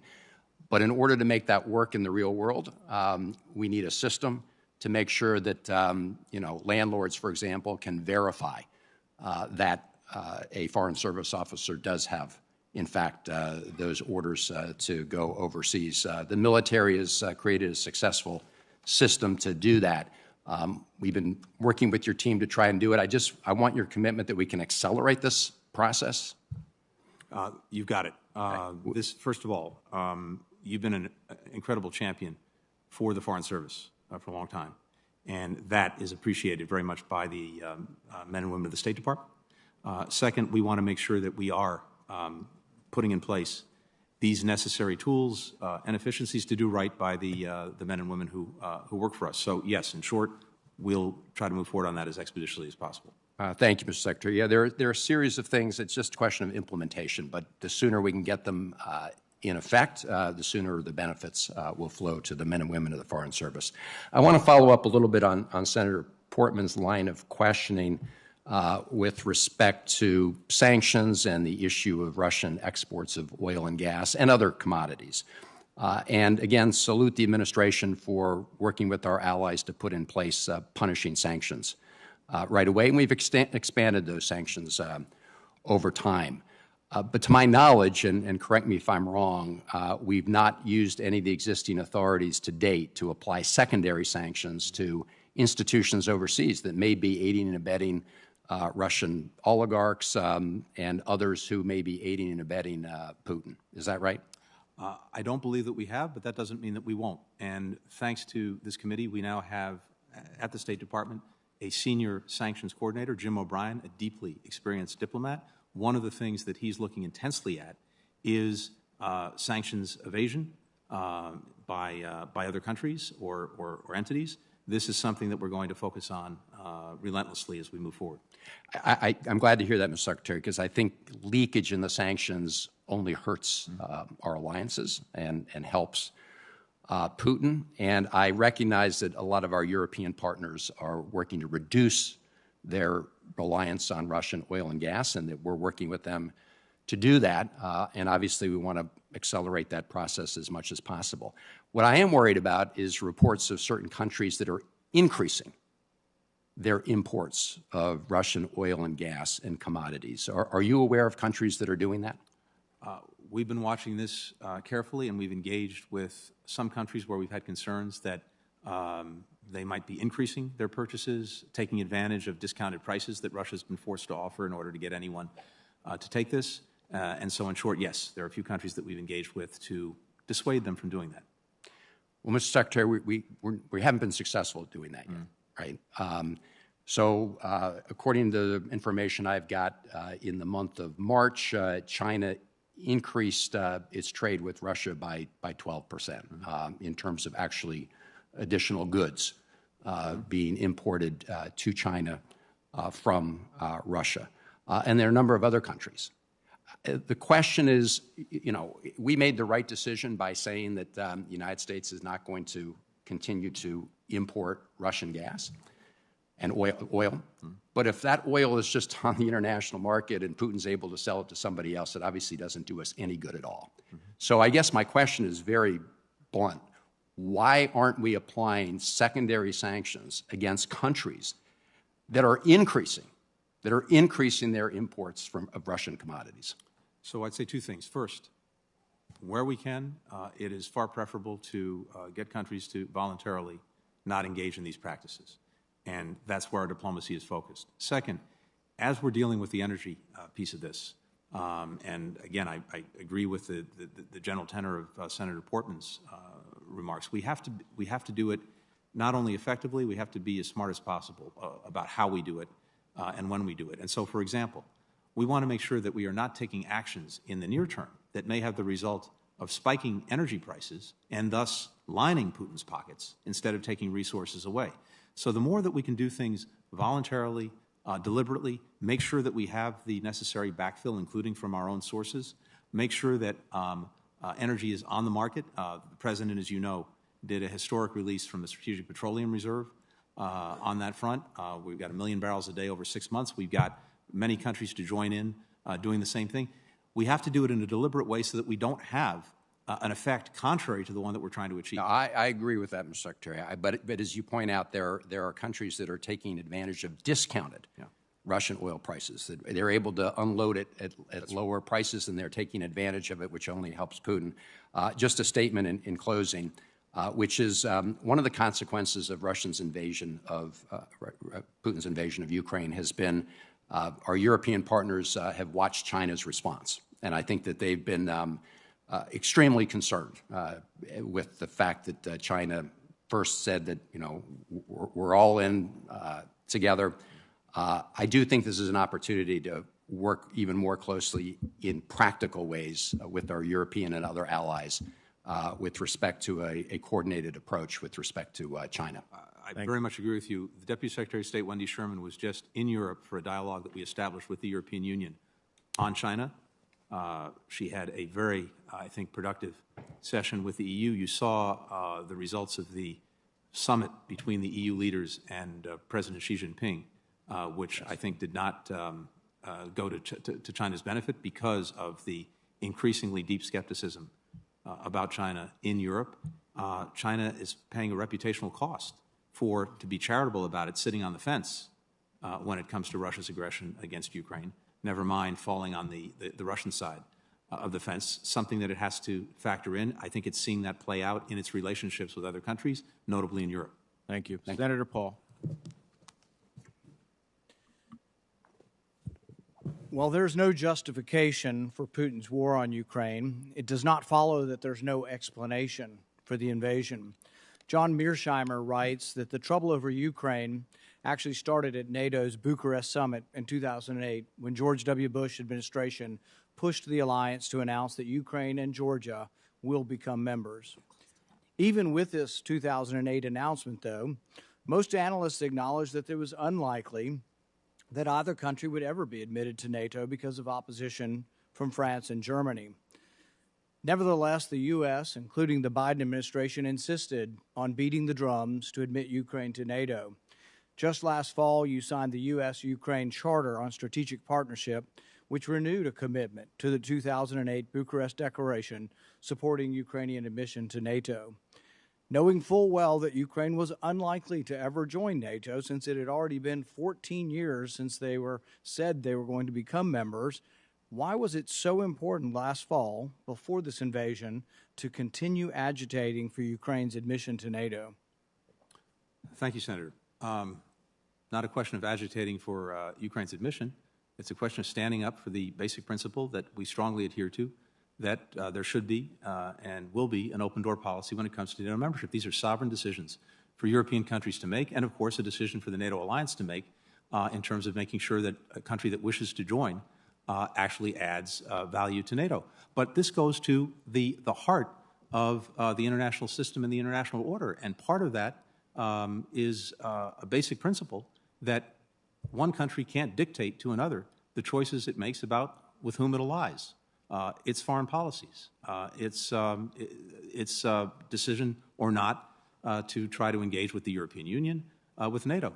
The other thing I'd yet, say, Senator, as we speak and we see the destruction in Ukraine, we also hear pronouncements from President Zelenskyy saying, well, you know what, maybe we might consider neutrality as a possibility. There could have been voices before this invasion, instead of agitating for something that we knew our adversary absolutely hated and said was a red line as recently as last September, before you signed the agreement, once again agitating for NATO. Russia said that it was a red line.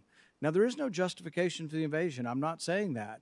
But there are reasons for the invasion, and I think it's added nothing. In fact, had Ukraine been in NATO, as you've advocated for and many others have advocated for, we would now have troops in Ukraine. We may still have the destruction, but we would also have troops in Ukraine. If you were to put them in now, if it's still your policy that you want them in now, that means American troops go. The one good thing about them not being in is the most bellicose of our members here are not advocating for U.S. troops right now. That's a good thing. We have not had advocacy for U.S. troops because they're not part of NATO. Had they been, or are they to become part of NATO, that means U.S. soldiers will be fighting in Ukraine, and that's something I very much oppose. Senator, could I just say to that, because look, these are important conversations and arguments. My judgment is different. If you look at the countries that Russia has attacked over the last years, Georgia, leaving forces in Transnistria and Moldova, and then repeatedly Ukraine, these were countries that were not part of NATO. It has not attacked NATO countries for probably a very good reason. You could also argue the countries they've attacked were part of Russia. Well, or were part of the Soviet Union. Yes, and I firmly disagree with that proposition. It is the fundamental right of these countries to decide their own future and their own destiny. And I'm not saying it's not, but I'm saying that the countries that have been attacked, Georgia and Ukraine, were part of the Soviet Union. And that does not give they Russia were part any of right the to attack Soviet them. Union since the 1920s. But that does not give Russia the right to attack them. On the contrary, No one's saying it does, but it they were really has liberated nothing to do from being part of this empire by force. Let me just say this, because I do think it's important. If you look at why President Putin went into Ukraine this time, we took very seriously the arguments that some Russians were putting forward back last fall, that they had concerns about Ukraine's eventual membership in NATO in terms of their security posture, Russia's security posture. What would this mean in terms of the placement of forces near Russia, weapon systems, et cetera? We sought to engage them on those issues in real seriousness, as well as engage them on deep concerns we have about many of the things we do that undermine our security. But when everything came to a head, it is abundantly clear, in President Putin's own words, that this was never about Ukraine being potentially part of NATO, and it was always about his belief that Ukraine does not deserve to be a sovereign, independent country, that it must be reassumed into Russia in one form or another. And yet, that is not something yet the that discussions, we can let go with and impunity. yet the discussions between Zelenskyy and the Russians have included discussions of them assuming an unaligned or neutral posture. So that has been part of the discussion. And this is a sovereign decision for Ukraine to make. Yeah, but at the same time, we're all over the place, thinking we're coming to the rescue, and then maybe sometimes we're not. Maybe sometimes we're agitating for something like admission to NATO that makes it worse. Maybe Ukraine has more of an ability to make this decision if they're not being pushed and goaded by half the members of the Senate who want them in NATO. So perhaps it is perhaps it is not useful to be pushing them into NATO, and perhaps they will come to an agreement. But the other thing to remember about war is war very rarely ends in complete victory by either side. I'm proud of how well the Ukrainians have fought. I'm supportive of their cause. But I would say it's very unlikely they're going to now invade, take over Russia, and depose Putin. I think the most likely and the best outcome would be some sort of stalemate, perhaps pushing them completely out of Ukraine. But even pushing out of Ukraine is still a great step from where we are now, so there may well be a negotiated peace. Would the U.S., would President Biden be open to accepting Ukraine as an unaligned neutral nation? We, Senator, are not going to be more Ukrainian than the Ukrainians. These are decisions for them to make. Our purpose is to make sure that they have within their hands the ability to repel the Russian aggression and, indeed, to strengthen their hand at an eventual negotiating table. We've seen no sign to date that President Putin is serious about meaningful negotiations. If he is, and if the Ukrainians engage, we'll support that. Thank you. Senator Kaine. Thank you, Mr. Chair, and thank you, Secretary Blinken. With a 7-minute round, I'm going to start with 3 compliments and then get to my tougher questions about a region of the world that nobody's yet talked about, which is Central America. So 3 compliments. First, in my time on this committee and in the Senate, I have not seen an instance where the gap between U.S. prediction of activity and our European allies' prediction of activity was wider than with respect to Ukraine. What was Russia's intent, amassing troops on the border? And we could see this going back into about October. Everyone had the same facts, but the prediction of what Russia's behavior would be from the U.S. and many of our allies was very, very different. The compliment that I want to give you and the administration is, you basically took the position with European nations that said there's not going to be an invasion. We hope you're right.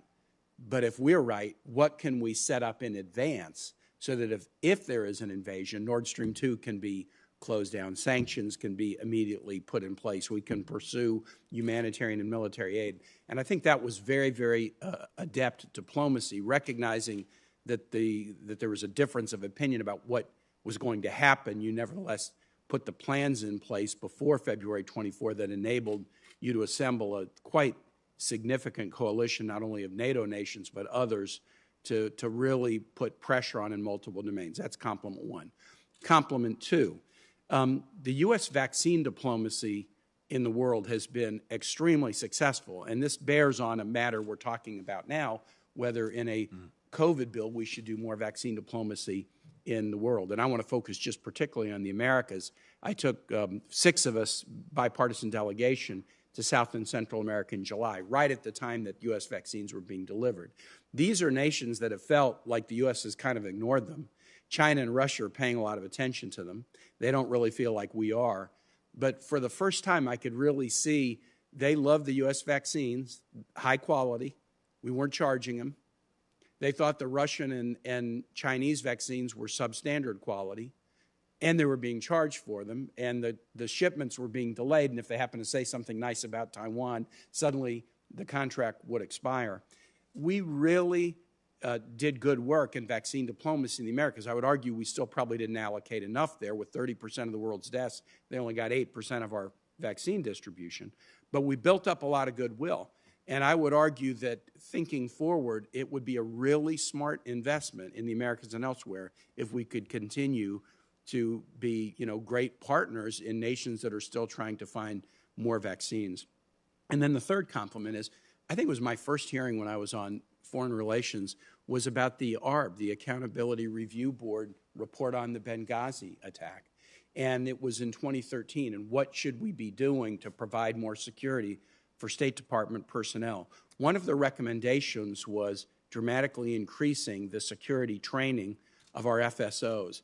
And I just had the chance last Friday to go see this state-of-the-art FASCI Center at Fort Pickett and watch a final exercise. 41 weeks a year, we put cohorts of FSOs through a 1-week-long security training facility that they have to repeat during their career, and it culminates with a fairly adrenaline-producing and shocking exercise where people get to put in place what they've learned during the week so that if ever happens on a post overseas, it's not the first time they're seeing it. And I was in the facilities as this was happening. And even though I knew what was going to happen, I will say it made a huge impression on me. But the fact that you're investing in that kind of training for our folks is really important. Okay, now on to the Americas. I still don't think we're paying the attention to the region that we should. Now, this is a budget hearing, and I applaud the fact that you have sought significantly more funds for Central America to help them deal with their own issues, but also deal with this push that has led so many to leave the Northern Triangle to come to the United States. We will not deal with this migration question effectively unless we deal with root causes. But let's be honest, we've got some real weak partners there. So you've proposed to bulk up investment, but in both El Salvador and to a lesser degree Guatemala, we see real backsliding toward authoritarianism. The Honduran elections were fair, and there was a clear outcome, which is positive. President Castro is fairly new in. How do you propose to increase investments in the Northern Triangle to make a difference for people there and on this migration challenge when at least two of the three governments are probably getting to be less reliable partners rather than more reliable partners? Thank you. And let me just start by thanking you for the visit that you made on Friday. It's greatly appreciated. And indeed, we have really bulked that up, bolstered that up. We've also, thanks to Congress, been able to invest greater resources in diplomatic security, which plays a vital role in enabling us to do our job. So I thank you for that. When it comes to our own region, we, and I personally, have been intensely engaged on a number of fronts. I just came back, even in the midst of Ukraine, from a conference that brought together most of the foreign ministers in the region in Panama, focused on migration, which is obviously an immediate challenge for everyone, as well as a long-term challenge.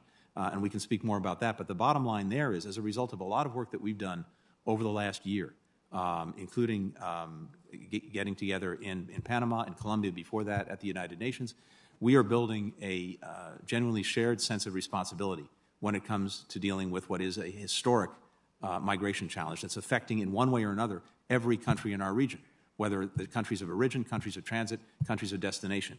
And we have now bilateral agreements with Costa Rica and Panama, with more to come. We have the Summit of the Americas that the President will be hosting over the course of a week in Los Angeles in June, where on migration, I anticipate there'll be a declaration of shared principles on how we work this together, but also on virtually every other aspect of the relationship with our closest neighbors. Second, when it comes to these, I could not agree with you more that even as we take near-term steps to deal with what is a historic migratory flow in our own region and around the world, the ultimate answer has to be addressing the so-called root causes, because it takes a lot for someone to decide that they want to give up everything they know, leave their families, leave their friends, their communities, their culture, their language, and make a hazardous journey to the United States or anywhere else in the region. And one of the things that we've seen in our own region is the primary driver, not the only one, but the primary driver is the lack of economic opportunity. We know that. And so what we have to do is help these countries create greater opportunity. The Vice President, who's been leading these efforts, did a call to action some months ago with the private sector that resulted in $1.2 billion in new investments in the Northern Tribal countries that will create job opportunities over time and give people a means to stay. We have a series of programs reflected in this budget to work in that way to create opportunities for people, also to address, of course, many of the other challenges that are drivers of migration, including corruption, including poor governance, including insecurity. In many cases, we have to work around some of the governments or individual leaders. We're doing that effectively with the private sector, with NGOs, with civil society, with components of governments that we can work effectively with. I think it varies from country to country, but we're deeply engaged on that. Thank you. Thank you, Mr. Secretary. Thank you, Mr. Chair. Senator Rounds. Thank you, Mr. Chairman. Mr. Secretary, first of all, thank you for your service to our country.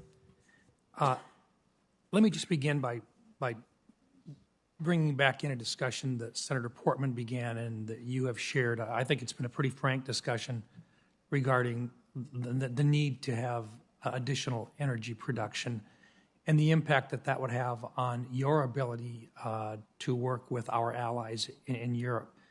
It seems to me that not only does it impact the foreign policy, but with regard to our domestic policy and with regard to our economy, it would seem that the production of those products, energy products here, fossil fuels, natural gas, and so forth, from North America would make your job a lot easier with regard to not only would it be good in terms of it's such a large part of the inflationary trends that we're seeing right now in terms of the cost of supply chains and just basically the cost of basic services and transportation here. But the fact that, as you stated, Mr. Putin receives significant dollars from energy, and when you inflate the value of those commodities, that goes to his bottom line and makes it easier for him to wage war. Are you sensing that the administration or the people that you work with within the White House are recognizing the need to increase that, not just for domestic purposes, but also because of what's going on in Europe right now? Yes. In short, yes. As I mentioned, Senator, just when it comes to making sure that we could try to create some flexibility for Europeans to really start this move away from dependence on Russian energy in the short term. As I noted, we've doubled our LNG exports to Europe just in the past 3 months from where they were a year ago. That's significant. We're committed to adding to that to make sure that there is some cushion as they engage in this process. It has to be a process, though, because, as you know, this is built up over many decades. Overall, European dependence on Russian gas is about 40%, but in individual countries, it's a lot higher than that. So that's part of the challenge. Second, we want to make sure that as we do this, we're doing it in a way that doesn't create the effect that you just cited, which is to actually inflate energy prices and line Putin's pockets. That's one of the reasons that the President did this historic release from the Strategic Petroleum Reserve that will extend over 6 months. We got other countries to join in doing that. At the same time, he has called, as you know, for increased production in the United States. We're doing that. And last thing, if I could, quickly, is this. We also have to do this in a way that does advance, in my judgment at least, the transition over time to renewables. Because one of the things that's true about renewables is you can't weaponize the sun, you can't weaponize the wind. And so both as a matter of climate, but also as a matter of strategy, I think we have a good reason to reinforce that effort, even as we're making sure that there is sufficient energy on the market now and in the near term for Europeans to really start this transition. I think the all-of-the-above approach is a very good approach, and I don't think it should exclude those consistent conventional energy sources that we've got, and I appreciate your comments on that. I also think the one thing that's missing in this discussion is the fact that we have to have a stable long-term plan of not having those go up, or our European allies will not trust us. If they think that our policy is going to change in 6 months, they're probably not going to be interested in having a short-term LNG proposal and then find out that, well, we're going to change it again. So, I think it's got to be consistent, and I think you're in agreement with us. That's a very fair point. And part of the reason we have this task force with the EU is precisely to address that, to make sure that there's a long-term plan in place, not just one that meets the immediate needs. Thank you, sir. And I'd like to change subjects here for just a minute on something that's been very important and that we've been trying to work with the State Department on. There was a huge, very challenging time period in which the department was working on processing special immigrant visas, specifically coming from Afghanistan. And unfortunately, this process is excruciatingly slow, and Afghans who risk their lives for our service members do remain in grave danger. For one example, we have an applicant that I had brought to your attention that received a Chief of Mission approval the day before your September hearing. Yet he was stuck in Afghanistan until early March and just received his visa last week. This outcome would not have been even possible had it not been for his risky move to flee to a third country. Yet he and his family still remain in a fourth country waiting for travel orders and the final resolution of an application submitted in 2018. A second individual received a denial the day of your hearing, but his appeal, which was submitted in December, still has not been viewed by the State Department office, which adjudicates these requests. Mr. Secretary, I and my staff have asked your people on multiple occasions if the department has the resources to execute this mission, and the answer I have always received has been yes. I just want to be specific. I'm looking to be of assistance in terms of making sure that the appropriate resources are made available. And it seems to me that right now, when we can't get these completed in a timely fashion, there's got to be a reason for it. And if it's resources, we need someone to say it's resources. If it's something else, we need to know. And I don't think we're talking about the issue of just we need background checks. I think there's more to it. So could you help us understand what the resources are that would be needed to expedite appeals within, say, 30 days? Because right now it does not seem to be working. Senator, let me first start just by thanking you for your personal and sustained engagement on this issue, on the SIVs in general, and on specific cases in particular. It's greatly appreciated. I know it's especially appreciated by the people on behalf of whom you've been advocating. And we want to continue to work closely with you, with your staff on this. Let me just say a couple of things about this. You know, this committee knows very well the very laborious and multi-step process that goes into the SIV program that was legislated and then regulated over many years, that involves 6 different agencies, not just the State Department, that has, you know, more than a dozen steps involved in it, and of course has been made more complicated by the fact that we're not on the ground in Afghanistan. There are 2 things I want to focus on. First, the process of getting Chief of Mission approval, or authority, that is the most critical step, because what we found historically, well back before leaving Afghanistan, was that of those who applied for an SIV, about 40% did not ultimately get the approval from the Chief of Mission because they didn't qualify in one way or another. Sometimes, tragically, because the documentation necessary and required, they couldn't produce. We have worked very hard to expedite that process. We have cut the processing time for Chief of Mission approval in half in recent months. We're doing it much faster than we did when we were actually in Afghanistan, but we're looking to see if we can make it even faster. And we'd like to work with you on that. Second, a big part of the challenge that we have is for those who are in Afghanistan and actually have SIVs or are well along in the process and have Chief of Mission approval, part of the challenge is being able to make sure that they can leave the country. And we're working on that day in, day out to try to encourage the Afghans to regularize transportation out so that people can leave. We have a processing facility now, as you know, in Doha, where we have the capacity, once someone has Chief of Mission approval, to process about 1,000 a month. And that is there. It's active. We're working on it. But we need the inflow, if you will, to make that real. We have dedicated increasing resources to this. I will go back and triple check that I'm confident that we actually have the resources we need, given the constraints of the program, to do this as efficiently as possible. And I commit to you that if, in my judgment, we don't, we will come to you and ask for more resources. Thank you. Thank you, sir. Thank you, Mr. Chairman. Senator Markey.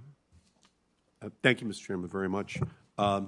Thank you, Mr. Secretary, for the work which you are doing, and Secretary Austin, the President. I think it's first-class work. Thank you. Senator Booker and Senator Kelly and Senator Gillibrand and I visited the Polish-Ukrainian border at Cheshov, and we saw all the work the 82nd Airborne is doing to facilitate the transfer of our assistance to the Ukrainians into that country, and it is absolutely a first-class operation. And we were in Krakow as well, and we could see the humanitarian effort in place, and again, very impressive. And I just think that in general, we should just roll out the red carpet and just say, however many Ukrainians want to come to our country, they should come here.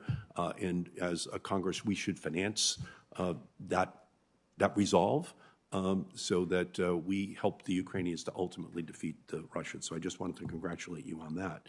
I appreciate the commitment which the Biden administration is making for our country to be a leader in vaccinating the world, but we're falling far behind. The world has a goal of 70% vaccination by the fall of this year. That is not happening. And as we know, we're just going to be setting ourselves up for a boomerang effect in terms of it coming back to us. As a co-chair of the COVID-19 Global Vaccination Caucus, I've been repeatedly calling for a significant federal investment in those efforts. We've called for inclusion of a substantial global COVID-19 response funding and any COVID-19 supplemental. That funding remains stalled. Mr. Secretary, a recent Harvard study indicated that the economic toll of COVID-19 so far is $16 trillion. We just can't afford to keep repeating history. Could you talk about how important it is for the Congress to pass a global COVID relief package so that the funding is there to put shots in the arms of people around the world so that, once again, a variant doesn't come back to haunt us in the United States? Senator, I could not agree with you more, and I appreciate your comments on this and leadership on this as well as Senator Kane's. Let me say a few things quickly. First, substantively, I am absolutely convinced this is the necessary and right thing to do for the very reasons that you say, which is that we know that as long as COVID is somewhere, it could produce a variant that ultimately undermines everything that we've done and even defeats the vaccines that we've developed or the therapeutics that we put in place. So we have, I think, a very strong national interest and incentive to make sure that we are doing everything we can to put an end to this, not only in our own country, but around the world. Second, what we've seen is this. As Senator Kane said, this has been also a tremendous benefit to our foreign policy and to our standing in the world. The fact that the President has committed to donate 1.2 billion vaccines around the world, and we're now over 500 million that have actually been delivered, to do it primarily through COVAX, to make sure that it's done equitably, to do it with no strings attached, in stark contrast to other countries like China. That has inured to our benefit and to our standing in palpable ways. I get this virtually every place I go. So it's good for our foreign policy and our standing. But here's the challenge that we have, and it goes to your question.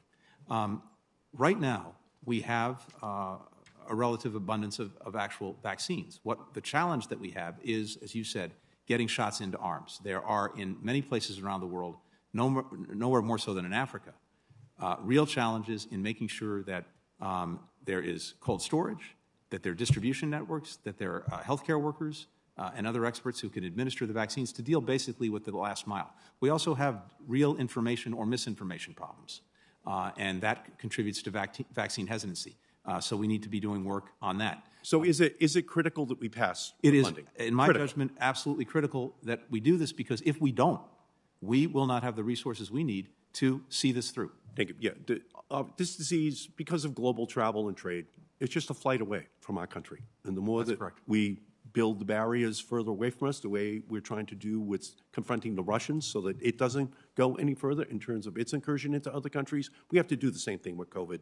We're not doing it. We just cannot allow this Congress to not fund a global vaccination program. Earlier, we heard my colleagues on the committee suggest that we should walk away from the negotiating table with Iran. Let's be clear, Plan B is really plain bad. That's what it stands for. It means that Saudi Arabia's nuclear program will accelerate. It means that Iran's nuclear facilities that are above ground will go underground. It means our troops in the region will face increased threats, which could require sending our brave men and women in the armed forces into another conflagration in the Middle East. Secretary Blinken, you just covered this before, but before Trump and Bolton blew up the deal, how far was Iran towards acquiring enough material for a nuclear weapon? A year or more. How far away is Iran today? By public record, some matter of weeks.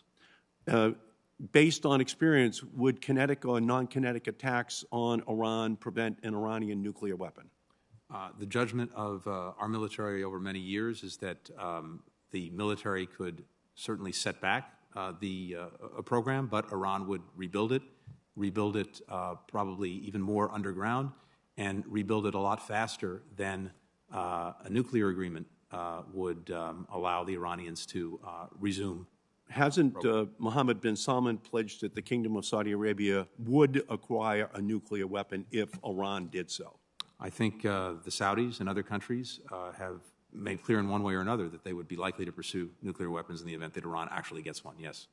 Did the Trump administration's campaign of maximum pressure lead to an increase or decrease of Iran's attacks on its neighbors in the region? We have seen what the causality is.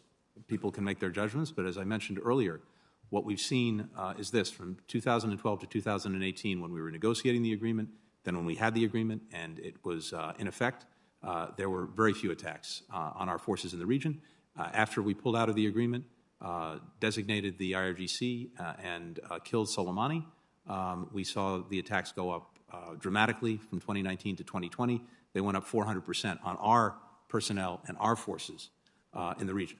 Thank you. So it's clear, I think, to any objective analysis that we just cannot listen to the same voices who rejected a good deal in search of the impossible and who preach brinksmanship over diplomacy. The Iran deal is not perfect, but it is our best path to prevent Iran from acquiring the ultimate weapon to back its coercion in the region, a nuclear bomb. We're seeing right now the saber rattling in Russia because they have a nuclear program. We have to avoid that in Iran. The ripple effect would be catastrophic. We're either going to live together or we're going to die together. We're either going to know each other or we're going to exterminate each other. We have to put a new regime in place to make sure Iran does not get this bomb. Thank you. Senator Hagerty. Thank you, Mr. Chairman. Thank you, Ranking Member Risch, and thank you, Secretary Blinken, for taking the time with our committee today. First, I'd just like to note that Chairman Cardin is the ranking member of the Senate Foreign Relations Subcommittee on the State Department. I'm sorry, he's the chairman. I'm the ranking member. We both sent you a letter last week encouraging you to reopen diplomatic relations in Ukraine. I want to thank you for taking the steps in that direction to do that, and I appreciate your willingness to brief us as that moves forward. So I wanted to say thanks again for that acknowledgement. I'd like to turn to the Indo-Pacific, if I might. Recently, I led the first congressional delegation to Japan since the pandemic began in early 2020, and I was honored to be joined by Senator Ben Cardin and by Senator John Cornyn. I want to first thank you, Ambassador Emanuel, and the entire staff at the State Department for helping make that trip a success. And I also want to thank you personally for your efforts to bring home my constituent, Greg Kelly, who was wrongly detained there in Japan, and you were very helpful in making that happen, and it's made a very big difference. So thank you, Mr. Secretary, for that. During our week in Japan, our Senate delegation met with Prime Minister Kishida with his senior officials there. We met with former Prime Minister Shinzo Abe. We met with a number of Japanese parliamentarians and also with leaders of some of the most formidable and innovative companies in the Japanese private sector. In each of our meetings, we saw a great deal of promise in terms of the United States' ability to further strengthen our alliance with Japan. And they want an increasingly special relationship with us, and we see that possibility. Secretary Blinken, I think you would agree with me that the U.S.-Japan alliance is one of our most important strategic and special relationships. I would, absolutely. And amid Russia's invasion of Ukraine, Japan has shown leadership and proactively supported the international pressure campaign against Vladimir Putin's war machine. I also want to note that Yoshimasa Hayashi, your counterpart there as a foreign minister, became the first Japanese foreign minister to attend a NATO ministerial when he traveled to Brussels on April the 7th. And as other international conflicts and crises emerge, I believe the United States will need to be even more aligned and move in lockstep with our ally Japan. There's a real appetite that I could sense there to do that with us, and I would like to encourage you along those lines to see that the United States can proactively ensure that Japan, as the world's third largest economy after the U.S. and China, can be a pillar of peace and security. They always would like a seat at the table in discussions on how we can increase multilateral pressure, and if we can include them in as many critical issues as we can, I think it will go a long way to deepen that relationship. After Foreign Minister Hayashi broke new ground by attending the NATO ministerial in April, would you support the United States exploring opportunities for Japan and NATO to have further high-level interactions and more formal information sharing? Yes, absolutely, and I want to address that just a little bit more, but first to say thank you. You have been an extraordinary leader in building this relationship, first as ambassador to Japan and now as a member of this committee. I could not agree more on the strategic imperative of this for us. Yep. This partnership is vital, and as you said, Japan has stood up in remarkable ways on the Ukraine crisis. When it comes to NATO, Japan, we're doing a few things. First, one of the things we have been advancing is increasing NATO focus on working with partners that are not part of NATO, including what we call the Asia-Pacific Four, and that, of course, includes Japan. We just had a foreign ministers meeting of NATO where we had the AP4, including my good friend and colleague, the foreign minister. At the NATO summit that the president will attend, the AP4 and Japan will be there. The president's going to have an opportunity, I think, in the coming weeks to visit. I think his first actual visitor was the former Prime Minister, Suga. And this is something we're very focused on and really are eager to continue to work with you on. By the way, I'm very glad that Ram received you in the appropriate fashion when you were in. Oh, he absolutely did. And he and I agreed that he would work hard to deliver Greg Kelly at the airport, and I would be on the other side to receive him. And with your help and the help of many others, that's exactly what happened. So I very, very much appreciate that. If I could turn just a little bit more to the role that we're playing to advance the vision of a free and open Indo-Pacific, I support the Biden administration's efforts to build on that legacy, including the AUKUS agreement that really enhances trilateral security between Australia, the United Kingdom, and the United States. I was very glad to see that NSC Coordinator for the Indo-Pacific, Kirk Campbell, and your Assistant Secretary for East Asian and Pacific Affairs, Ambassador Dan Crittenbrink, recently led an interagency delegation to the Solomon Islands and met with both ruling party and opposition party members. I appreciate those actions, and I sincerely hope that our efforts can help the Solomon Islands reach the right conclusions that granting China a military base in the middle of the Pacific Ocean would really undermine the security and stability of the entire region. During our congressional delegation visit to Japan, many of our Japanese interlocutors, both the Japanese government side and the business side, expressed concerns about the broader trends in the Indo-Pacific. Our bipartisan delegation sought to instill confidence and optimism that the United States remains committed to advancing the vision of a free and open Indo-Pacific. And amid recent international shocks, I believe the United States should really work to strengthen energy security in the Indo-Pacific region, particularly among the Quad countries. Like the rest of the world, the Quad countries seek reliable access to cost-effective sources of energy. Energy security is inextricably linked with economic security and national security. I worked on this a great deal in my previous position. When I served at Embassy Tokyo, I worked on the Japan-U.S. Strategic Energy Partnership. They call that JUSIP. The idea there, the goal, to promote universal access to affordable and reliable energy in the Indo-Pacific.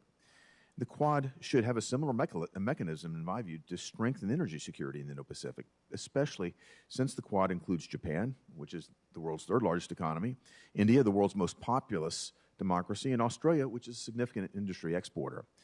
And I'd just like to ask you to consider supporting the idea of the Quad standing up a working group on energy security that would help ensure reliable access to cost-effective energy sources, especially from like-minded partners. It's a really interesting idea, Senator. I'll take that back and then come back to you on it. Yeah, and I'd be happy to work with your team and share the experience that I had earlier, but I do think that there's a real opportunity, but also a concern right now.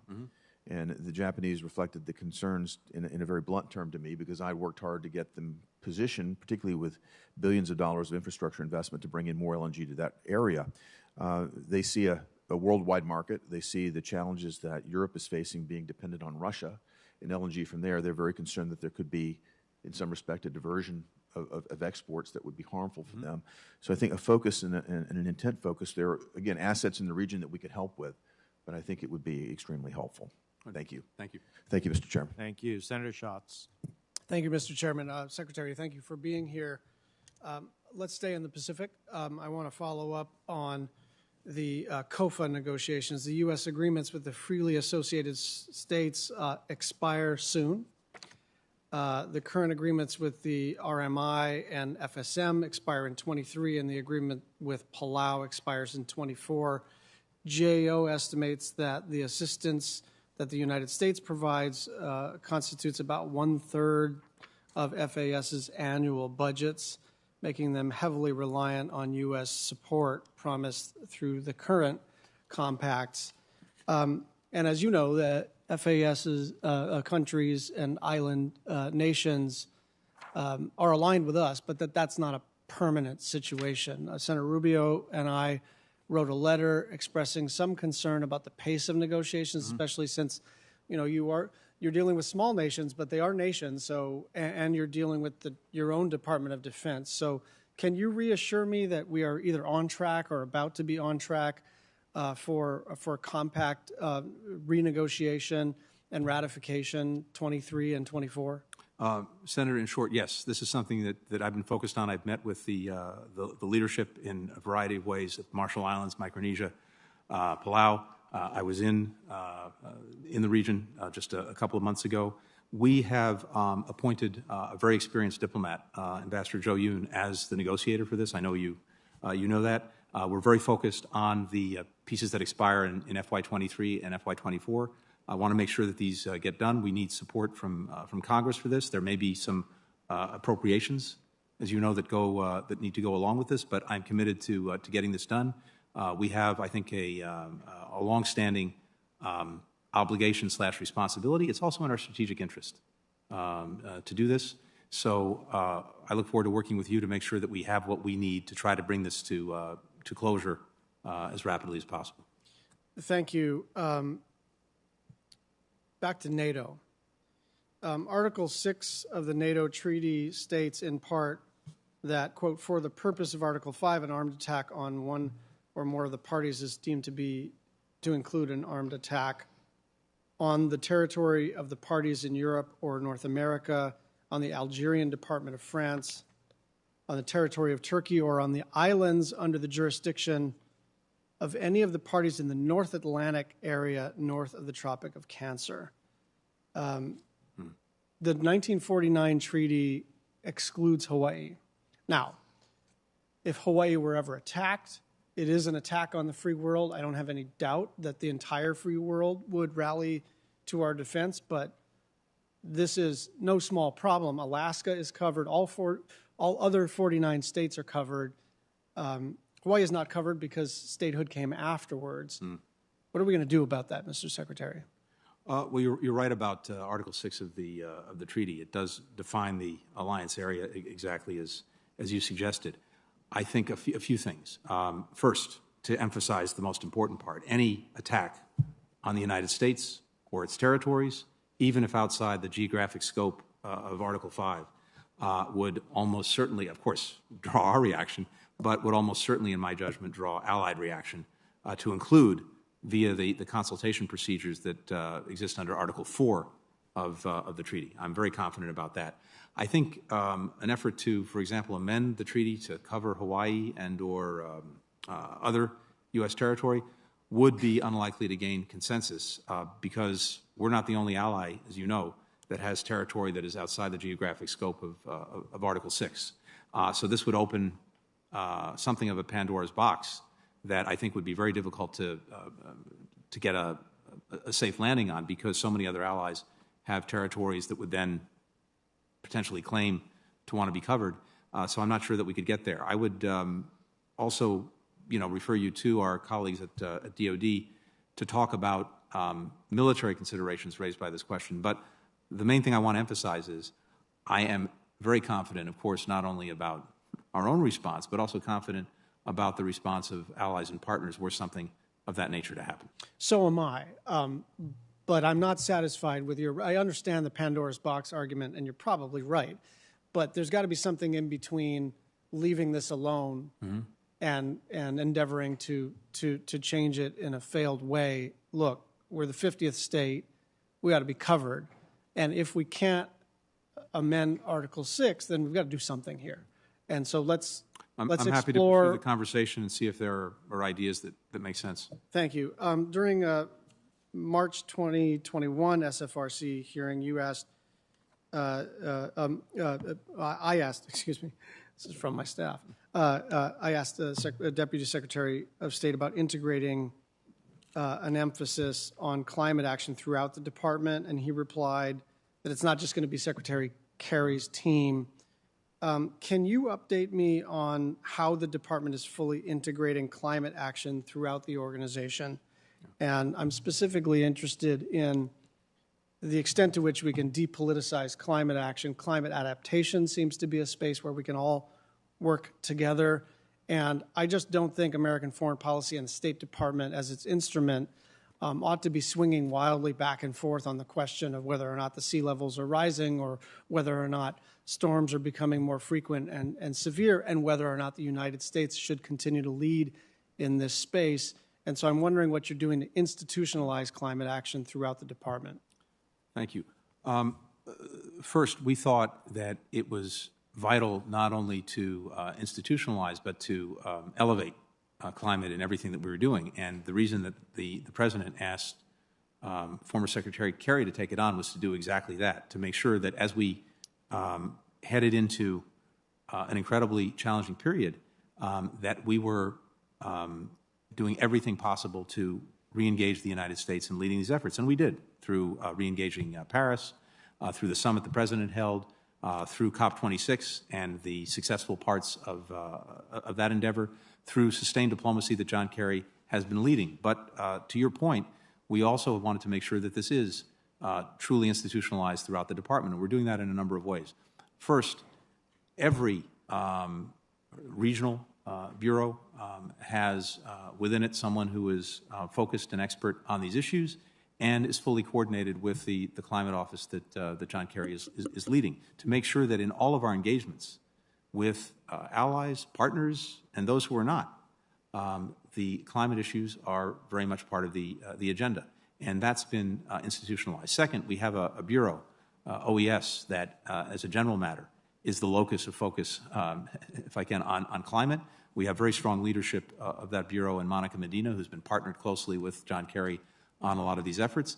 That bureau and its work will continue well into the future, but we're also making sure, as well as part of our training and the efforts that we're putting into that, that climate factors in and features in, so that as officers, no matter where they're serving, take on their responsibilities, this is part of their thinking.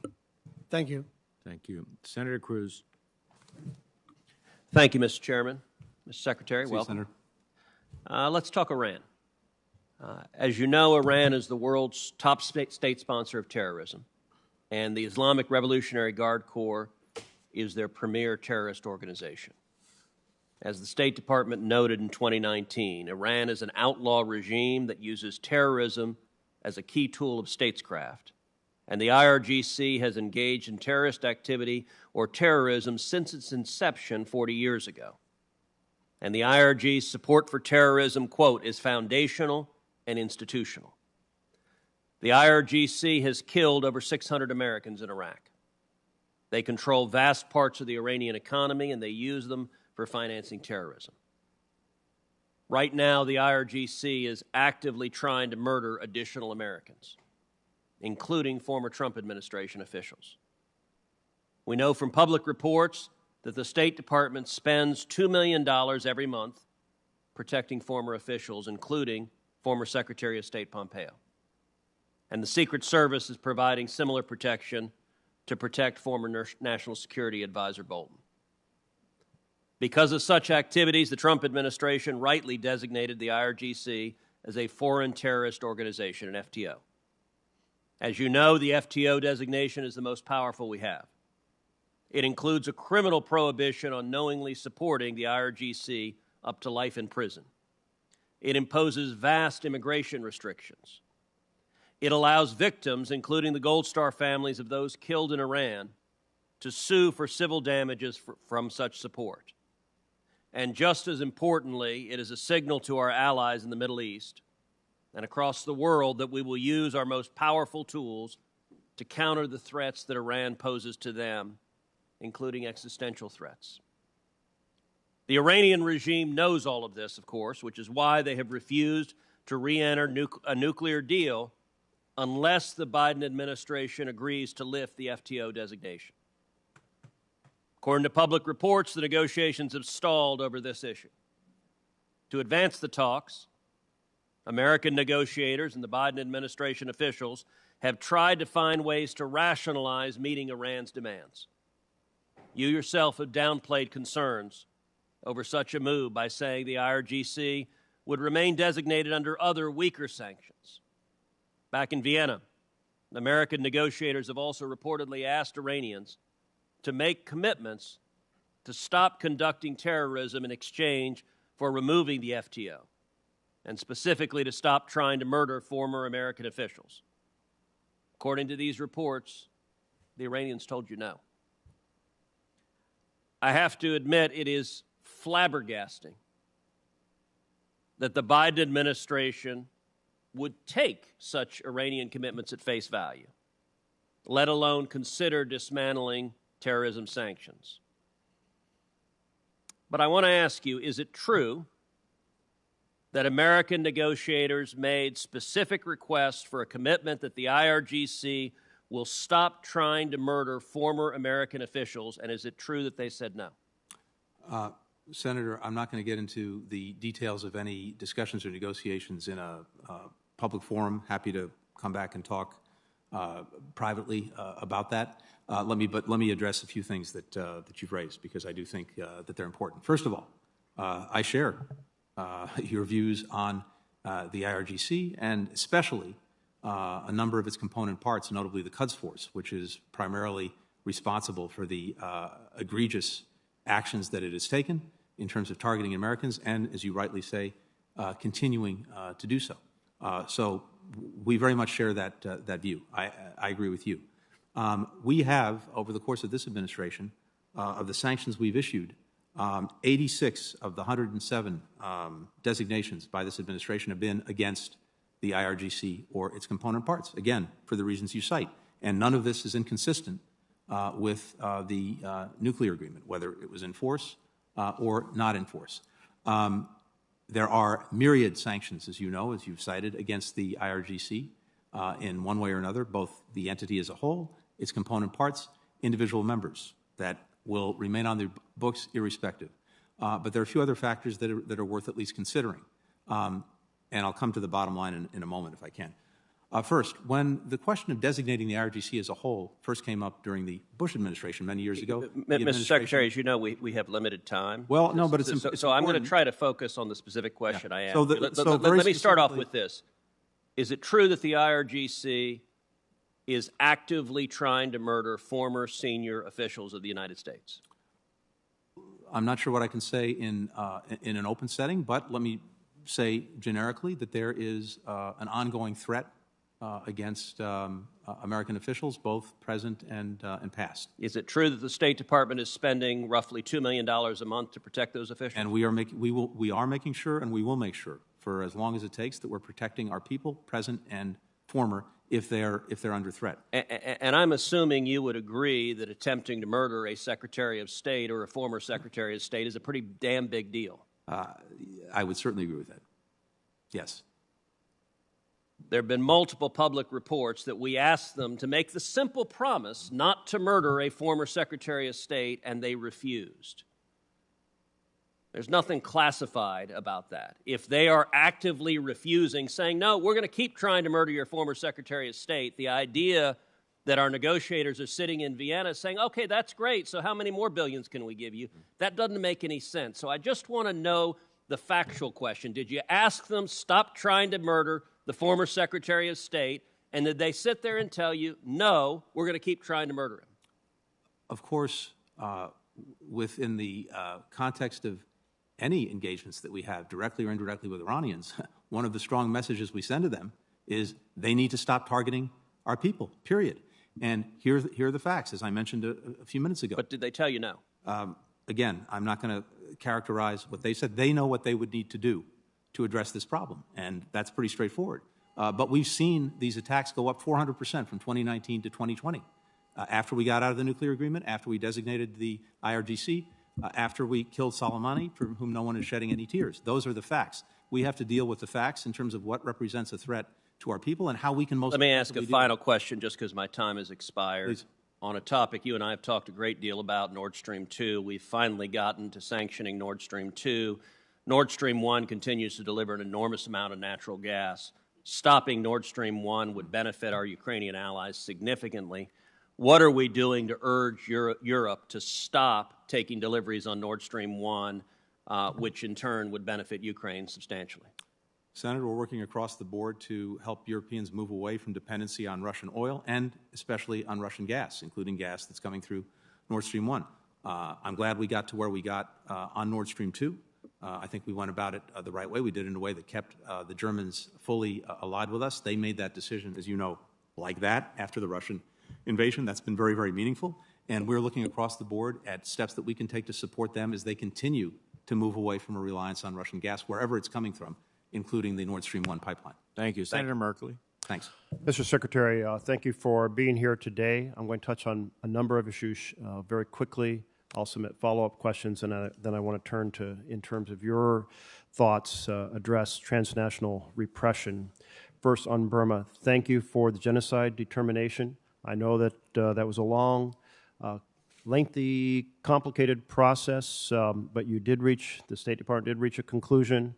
I think it's incredibly important for our position in the world that when genocide occurs, that we call it out clearly and effectively. Otherwise, the other times that we criticize human rights, it's ineffective. I will follow up in questions regarding some of the budgeted funds for Burma. I want to make sure they're going to support civilian groups and in no way assist the government of that country.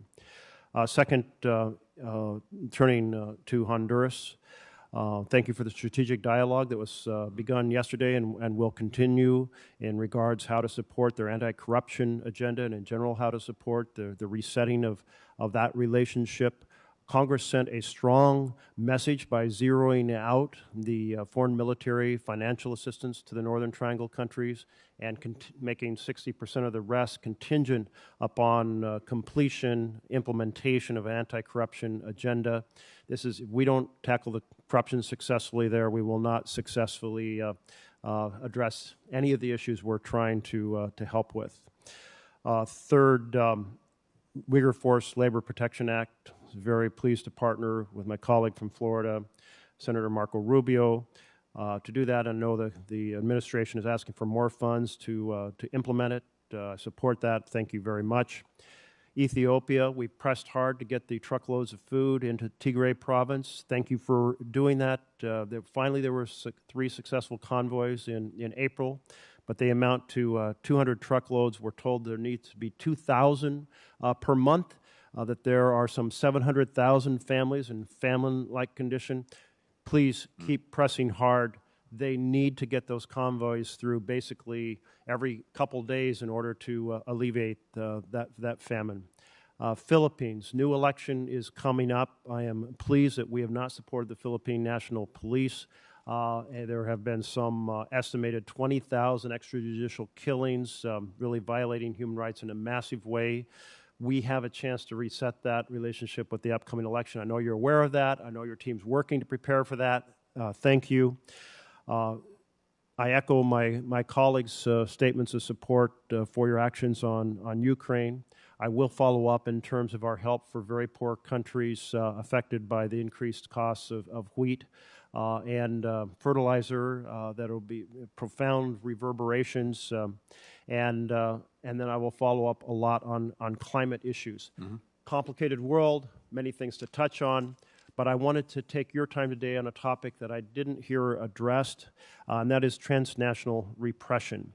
We are seeing more and more countries engaged in retaliation for both what companies do outside of their borders, what countries do, what individuals do, basically compromising freedom of expression, freedom of assembly. Those nations include China and Turkey and Russia and Saudi Arabia and Iran and Rwanda and a couple dozen more at a lower scale. It's a growing strategy of authoritarian leaning countries to not just use new technology, surveillance technology for repression at home, but to do repression abroad. The worst country in this regard is China.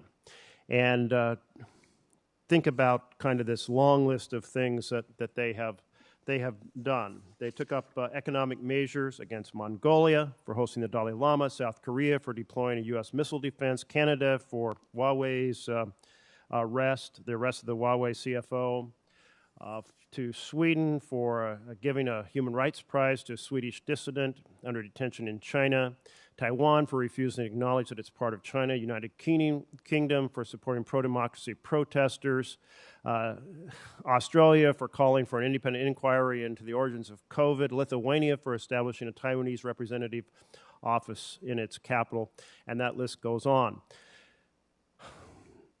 Then, in terms of individuals, the China Commission held a hearing, and we heard from folks from Hong Kong, from Tibet, from Xinjiang province, talk about the impact on their families being impacted. And just to give you one example, there is a Uyghur activist who had encouraged the development of mother tongue schools.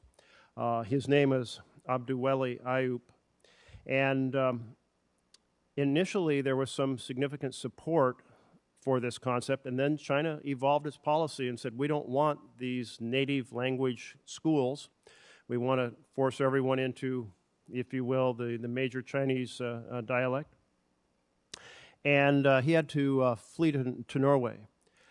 His in-laws were threatened. They were pressured to bring their daughter home, his niece home, back to China, where she was detained and she died in detention. The parents were threatened with imprisonment if they said anything to the world about her death. And I just was amazed at his courage to continue to speak out against repression with his family being threatened. It's an incredibly effective tool. So we see China undertaking these massive strategies, both with trade policy and with deliberate strategies targeting dissidents abroad and family members at home. Huge threat to the vision of democracy and freedom of speech, freedom of assembly. Big issue for the State Department to undertake. Could you expand on your efforts? Yeah. Thank you, Senator. First of all, let me say I appreciate the comments you made briefly about Burma, about Honduras, about Ethiopia, about the Uyghurs, and also about food security, all things that we look forward to coming back to you with and on, because all very important, very much the focus of what we're doing. I very much share your concern about the growing practice of using tools of transnational repression to attack those in one way or another who are speaking up, speaking out on behalf of human rights, on behalf of democracy, on behalf of basic freedoms. We put in place a number of measures to try to address this problem. You'll recall that with regard to Saudi Arabia, for example, the so-called Khashoggi ban specifically goes not just with regard to Saudi Arabia, but around the world, goes at countries that engage in this practice, to include visa bans, to include sanctions, so that if they are trying to use tools of transnational repression, we have means to go at them. More broadly, we're seeing this, as you've rightly cited, being used in different ways, in different places. This is very much a part of the conversation that we're having with other like-minded countries who share the concern, and we are looking at tools that we can put into place to push back effectively against this. You cited the example of Lithuania and China using coercion with Lithuania. I think we have supported them, along with other countries in the European Union, effectively to help them resist. We had a Summit for Democracy, as you know, a few months ago. Part of that was doing exactly what you suggest, which is developing tools for pushing back against this kind of coercion and providing support to those who may be on the receiving end of it. So I'm happy to share with you some of the specific initiatives that we're working on with other countries to try to, in effect, arm ourselves and others against this practice. Thank you. Senator Barrasso. Thank you. Thank you, Mr. Chairman. Mr. Secretary, welcome back from Ukraine. You have obviously dealt with issues relating to energy, and you've heard a lot from the members of the Republican side today. Energy, the way Russia uses energy as a weapon, and the impact it has brought to Ukraine. Senator Rounds asked a question on energy, and you stated that we need to accelerate transition to renewables. And you said you can't weaponize the sun, can't weaponize the wind, but you also can't run a modern economy on sunshine and whether it's a windy day or not. And I just say from the first days in this administration, the Biden administration has failed to prioritize energy security, which I've always said is part of our national security. Now, under your leadership, the State Department is looking to cut deals with dictators in order to access more energy resources. The State Department is in negotiations to remove sanctions on Iran's energy sector as part of the Iran nuclear deal. the State Department officials have traveled to Venezuela to meet with Maduro to discuss removing sanctions to access additional crude oil. You personally called on OPEC Plus to increase production to, quote, stabilize global energy markets to make sure that there remains an abundant supply of energy around the world. Your State Department then went to Qatar and other foreign countries to ask them to export more liquefied natural gas to Europe. All of this happening at the same time that the administration that you serve on has made it harder to produce American energy. And I heard about it again this week back home in Wyoming. To me, energy security is critically important. Our adversaries would love to see us even more dependent upon them to meet our own energy needs at home in America. I think we should not be removing energy sanctions on brutal dictators. It's unacceptable to bankroll the terrorist activities of Iran. It's a mistake to go to Venezuela and ask for more energy. And I think it's dangerous to rely on Russia for energy resources, oil, gas, coal, and uranium. I think we need to increase production of American energy resources. So our nation has plenty of energy to power our nation and to provide our allies and friends with a stable energy supply. So could you just explain why the administration is more focused on buying energy from our enemies than finding ways to increase American energy exports and production here? Thank you, Senator. A few things. First, we're focused primarily in the near term in making sure that there are abundant supplies of energy on the world markets to our benefit, to the benefit of American consumers, so that prices are held in check. Also to help Europeans, make this transition, especially in the midst of the Russian aggression against Ukraine. And we want to make sure that we're doing that in a way, as I said, that doesn't spike prices and line President Putin's pockets. So that makes, I think, good sense. We've taken a number of steps, as I mentioned, to support this effort, including doubling our LNG exports to Europe just in the last few months. The President has called as well for increased domestic production. As you know well, there are thousands of licenses that have not been used that exist, and we'll see if production increases as a result. And as it comes to renewables, we've been very clear all along that this is a process and a transition. It's not flipping a light switch. And so we have to have abundant sources of energy of various kinds going forward, even as we make the transition. There are tremendous opportunities over time in this transition, particularly when it comes to American technology in leading this effort and having vast new markets. But it is a process, it's a transition, and we need to make sure that we have abundant supplies of energy on the market. When it comes to other countries, first of all, with regard to Venezuela, the visit to Venezuela was made with the objective of getting released Americans who are being unjustly detained, and in fact, we were able to bring home 2 of those Americans, as well as to press the Venezuelans to re-engage in talks with the united opposition on moving back to free elections and democracy. That was the focus of the visit. And with regard to Iran, the purpose of the negotiations with Iran is to see if we can get the Iranians back into compliance with the Iranian nuclear agreement, which has clear benefits to the United States and making it much more difficult for Iran to get fissile material for a nuclear weapon. That's the purpose of that engagement. The purpose is not to get more Iranian oil on the markets. Let me move to the crisis at the southern border.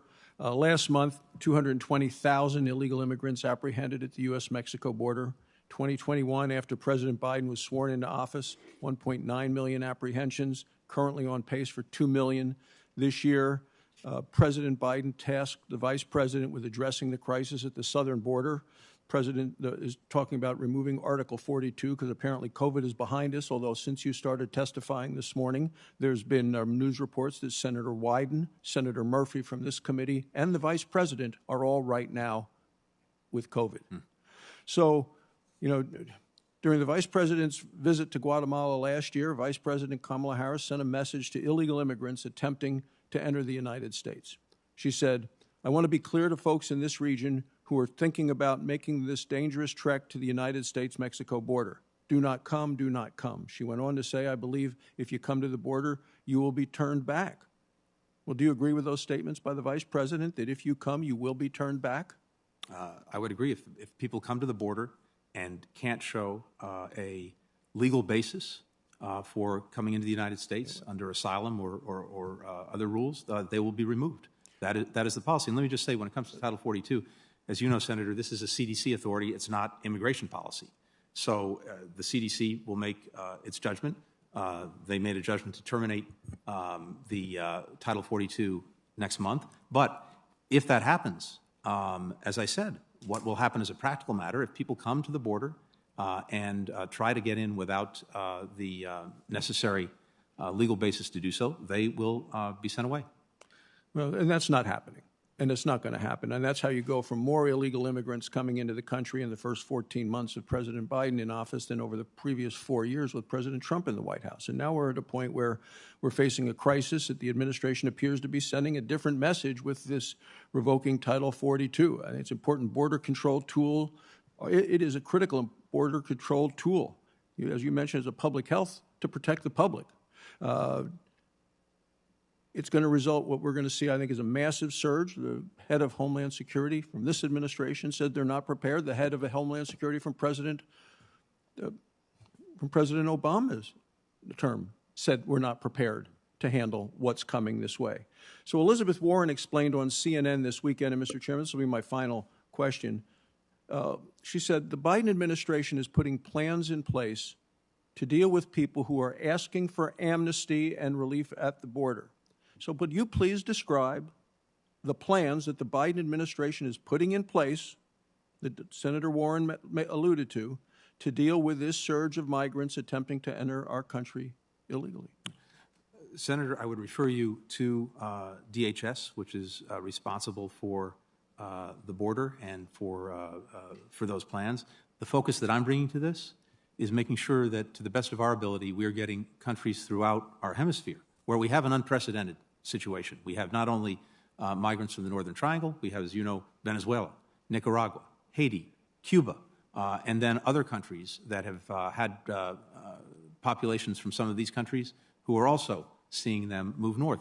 And what's vital from the perspective of the State Department is to build a sense of shared responsibility for dealing with this. That's exactly what we've been doing. I just got back from Panama, where we had the foreign ministers of virtually all of the concerned countries in place to take practical steps to deal with this. For example, we have bilateral arrangements now with Costa Rica and Panama, and we're working on more, where countries will take steps, for example, to put in place transit visas so that people can't go through their countries to try to come to the United States, to do repatriations themselves, to treat people humanely, to apply protections, to grant asylum themselves, as opposed to having people come to the United States to seek it. All of these things are practical steps that we are working on and putting into effect as the State Department to help deal with what is an unprecedented situation. In addition, there's going to be a Summit of the Americas, as I mentioned earlier, led by President Biden in a couple of months, where this will be a major topic of issue. But look, I would again refer you to DHS. We obviously have, over many years, challenges in effectively, humanely, and efficiently processing those who come to our country and make claims of asylum. We need more resources to do that effectively, efficiently, so that their cases can be adjudicated very quickly. And if they do not have a legal basis for being here, they're returned. Thank you, Mr. Chairman. Senator Booker. Thank you very much. It's good to see you, Mr. Secretary. Thank you for taking so much time to endure all of our questioning and being so responsive. I just want to jump right in. I'm just back from a long 8 days overseas, going from Poland all the way to Nepal and India. And one thing when I was in Germany, which was our last stop, we just really pressed both German officials we met with as well as our State Department folks about, as we all are focused obviously on Ukraine, not losing focus on China's influence in the region. Germany is obviously now, after Brexit, the center economic power in the EU. Our relationship with them is critical, but I was stunned as I probed our officials there about how China's influence is just growing in their country. And we are not, I don't believe, just allocating the necessary resources to really counter Chinese influence in Europe. And I know you're doing a lot of things already. Your budget proposal includes funding for new initiatives to counter Chinese influence globally, such as increasing the number of China watchers. But I want to make sure that this includes adequate funding for countering China in Europe. I was alarmed when I started asking questions to find out, for example, that China Costco Shipping has struck a deal to take 35% stake in Hamburg's Tolerant Terminal, one of Germany's largest ports. And when I started asking our ambassador there, she was telling me we have actually plans to sell American property there, that none of them could tell me anything when I started probing them in questions other than the fact that they all think it would be a terrible mistake to sell the property there because it sends the exact wrong message in Hamburg that the Chinese are buying everything up they can, and we're selling property that might just be bought by the Chinese. When I pressed even further, and they could not escape my questioning, they had to admit to me that they're threadbare there in our consulates in the second and third largest cities, and agreed with me that when it comes to countering China in one of the most important economic powers, we are not keeping up. In fact, we are losing ground. And so the first thing I just want to offer you an opportunity is, why doesn't your budget reflect the importance of adding investment in Germany? Why are we selling critical property there? That makes no sense whatsoever. Thank you. And I'll look into the specific that you mentioned just to make sure that I fully understand. Could you get back to me in writing or call me? I'm happy one to. Of the two? Sure. No, happy to do that. We're focused on this relentlessly, including in Europe, both at the level of the European Union and with individual countries. And we've done a number of things to make sure that we not only are focused on it, but we're doing something about it. So we established a dialogue with the European Union on China and all of the aspects of its engagement in Europe that the Deputy Secretary of State, Wendy Sherman, just came back from. And one of the things that it's focused on is Chinese investment that poses potentially a strategic challenge or threat to us. We have been going across the continent in urging countries to adopt investment screening tools. I've done that personally. It's in virtually all of my engagements with countries that don't have them, for the purposes of making sure that they can identify and, as necessary, do something about potential investments by China that could pose a security threat. The purpose is not to cut off trade or investment from or with China. That's not the issue. The issue is focusing in on specific areas of strategic importance, including ports, as well as telecommunications and other things, that we have eyes on it and that we have, we or they have the tools to do something about it. So please, third, we also reorganized the department to have a whole of enterprise focus on China, again, led by the Deputy Secretary. And part of our instruction to all of our embassies around the world, including in Europe, is to focus on and report on the kinds of potential investments. And I'm grateful for that, and I'll probably have a conversation with the Deputy Secretary as well. It's just tough when I talk to the staff over there face-to-face that they do not seem to have the resources they need to do the work that you're talking about. And as I said to them, as Secretary Mattis once said, if you cut my State Department, buy me more bullets. Well, clearly, a pivotal country that we just watched a decade or two of terrible policy with the Russians, with increased engagement. I don't want to see the same story repeated with China. And talking to my peers in that country, they really needed to hear from us and see from us that this was a priority for us, that we were going to be holding them to account, and that we were not retracting from Germany, but actually upping our investments across the board. And I understand that you value this. I've only got a minute, 55 seconds. And I'd love to pursue this with you, because we've expanded the regional China officer program so that in each of our bureaus and regional bureaus we have people who are expert in this. We're expanding our capacity to engage on economic issues. This is part of my modernization agenda, in part to be able to do. And I appreciate that. Real quick, I see this every time I travel abroad, the lack of diversity in our State Department. It does not reflect America. It's stunning to me at times, where I sit in rooms with no diversity whatsoever and a large group of a state team with me. You have increased the funding for the paid internship programs. I think that's important. That's right. There's a $10 million in addition to the $8 million in fiscal year 2022. It's something that's a priority to me and other members of this committee. I just really hope that's enough, and I hope we do more, because it's disappointing to me whenever I come back from traveling abroad. And then when I talk to people of color that do serve in our embassies, they sort of feel like I do, and Warnock, and perhaps Tim Scott probably does here in the Senate, like, wow, we need more diversity. So I'm hoping that, I know that's a priority for you from private conversations. I'm just hoping we can do something about it. And my last point, I am so concerned about food security globally.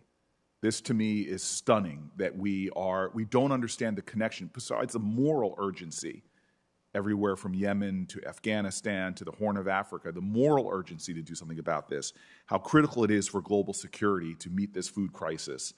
Because if not, as we've learned, and I talked with, obviously, Mr. Beasley from the World Food Program, just to calculate for me that dollars invested in food security now save us hundreds of dollars in terms of the instability that's created when we don't meet these crises. So I'm hoping that the Biden administration, in their next Ukraine package, because these are related issues, is asking for the resources necessary to meet this crisis. We know that there's probably about a $10 billion urgent need for resources to meet the food crisis alone. And I'd like you just to conclude by maybe giving me, which I know does, reflect my sense of urgency of the gravity of this crisis and the need for us to put in $5 to $7 billion of American resources, especially to trigger other of our allies to join us in trying to meet this crisis, further exacerbated by the crisis in Ukraine. Let me very quickly, I fully share that concern. This is an area of intense focus for us. We're going to use our presidency of the UN Security Council next month to focus on food security.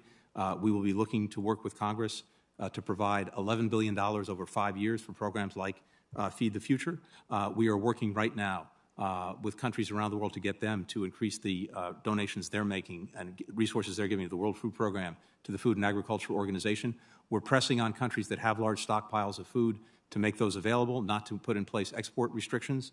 The President has created incentives for fertilizer production in the United States to make sure that more of that is getting on market, because, as you know, that goes to making sure that next year's crops and the years after are abundant and prices don't further go up.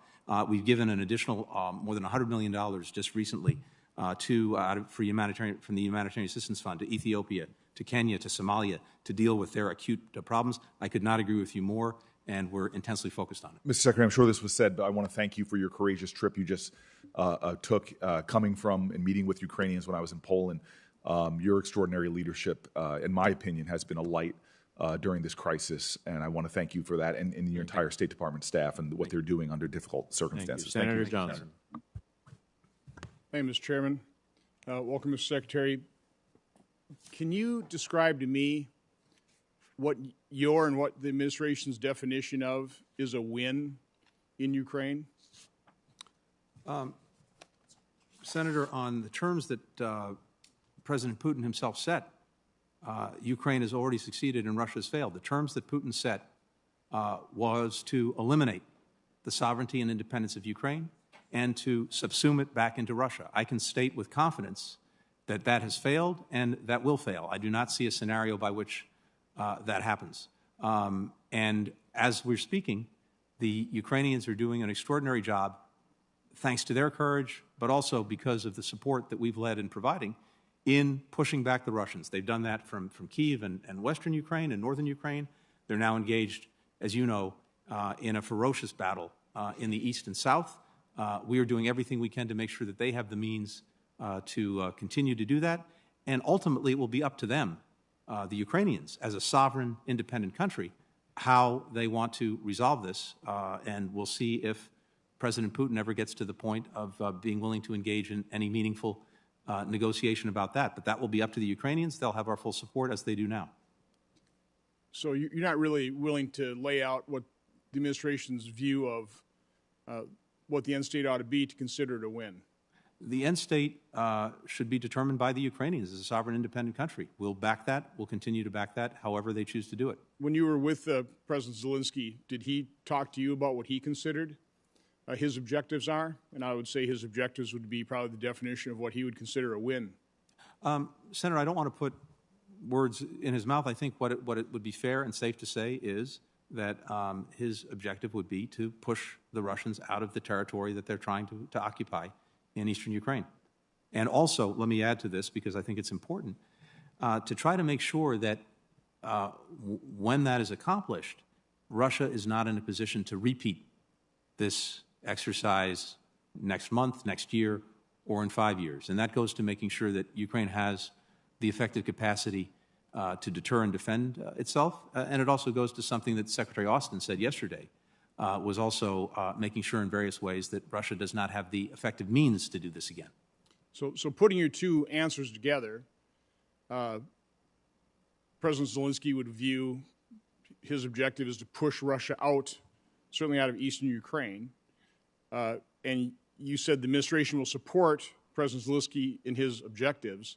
Are you willing to state that that is the U.S. objective as well? If that aligns with President Zelenskyy, that we will provide the support, our goal is for them to win, according to the definition of the Ukrainians and President Zelenskyy. We will support them in their efforts to win in Ukraine, which means pushing Russia out of at least eastern Ukraine. If that is how the Ukrainians continue, let me just say again, I don't want to put words in his mouth, but if that is how they define their objectives as a sovereign, a democratic, independent country, that's what we'll support.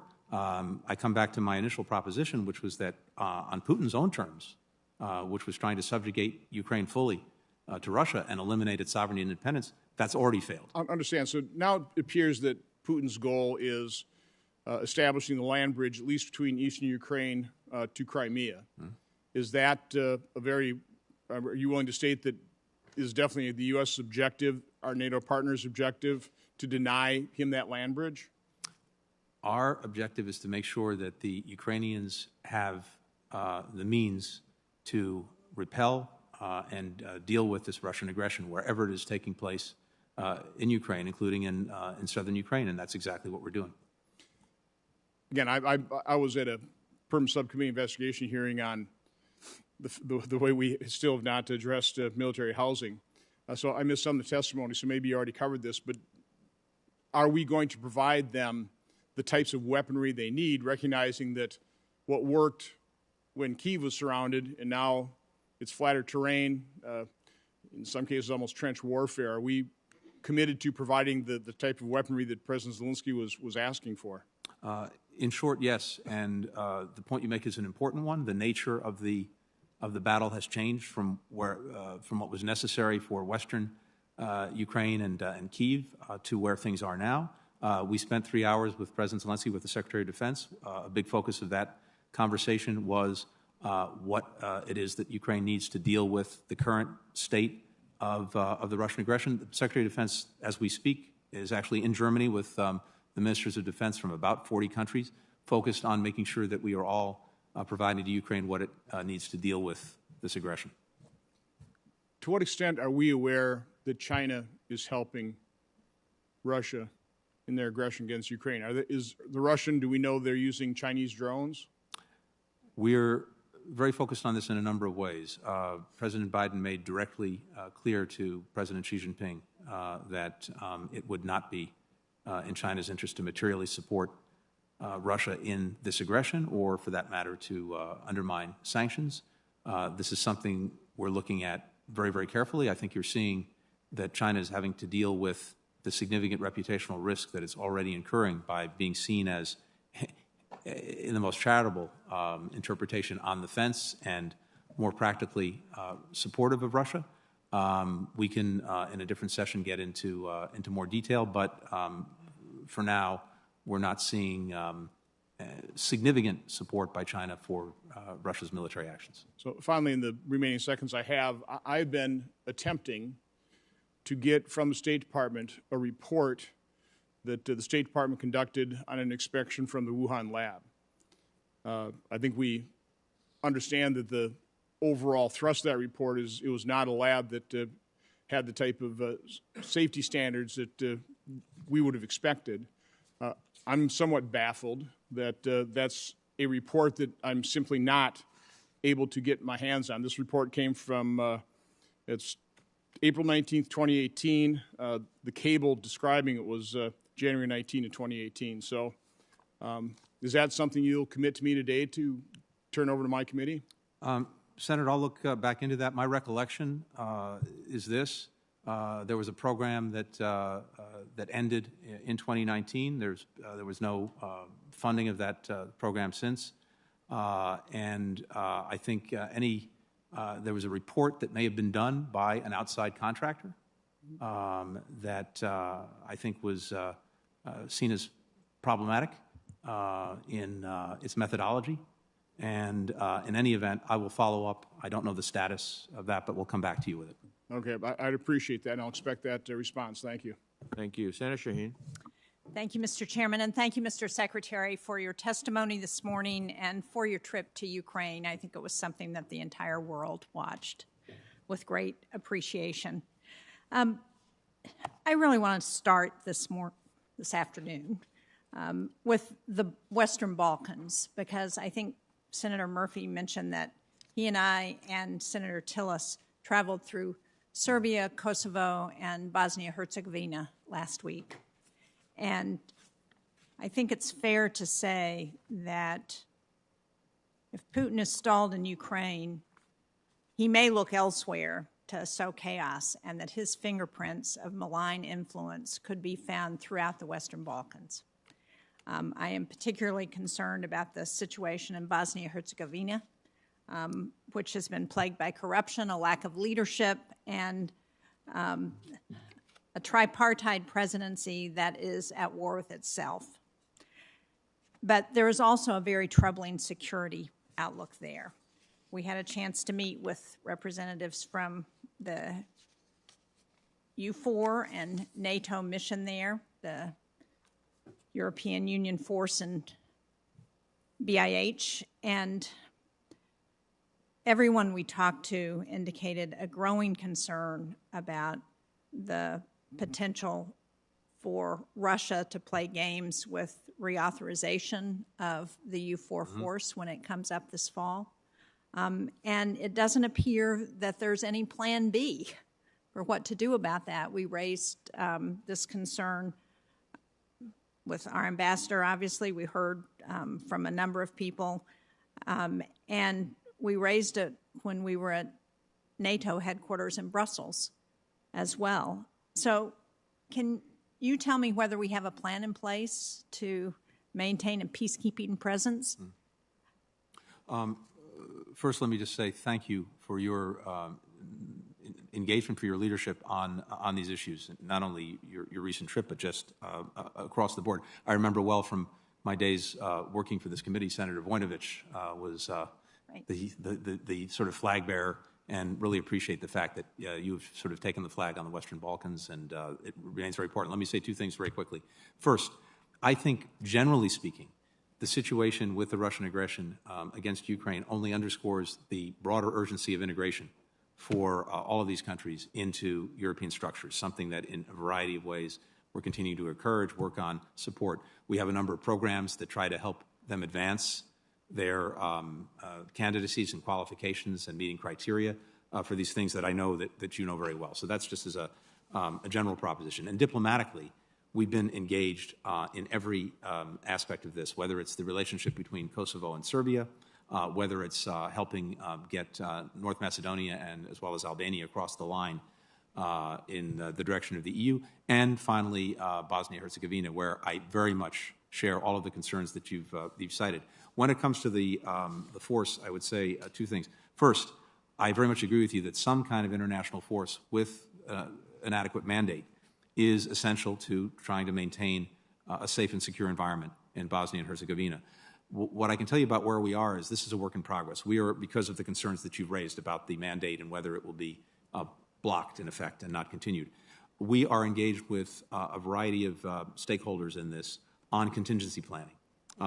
In the event that the Security Council is not in a place where it renews the mandate or it expires, which is, I think, in November. So we're trying to make sure that we have something to back this up if that happens. Very happy to work with you on that and share ideas on how we can do that. I would very much appreciate that, and we were able to speak with Deputy Secretary Domfried, who is in the Balkans this week, yes. I know, and share with her what we had heard and our concerns about what's happening there. So I look forward to that because you mentioned Senator Voinovich.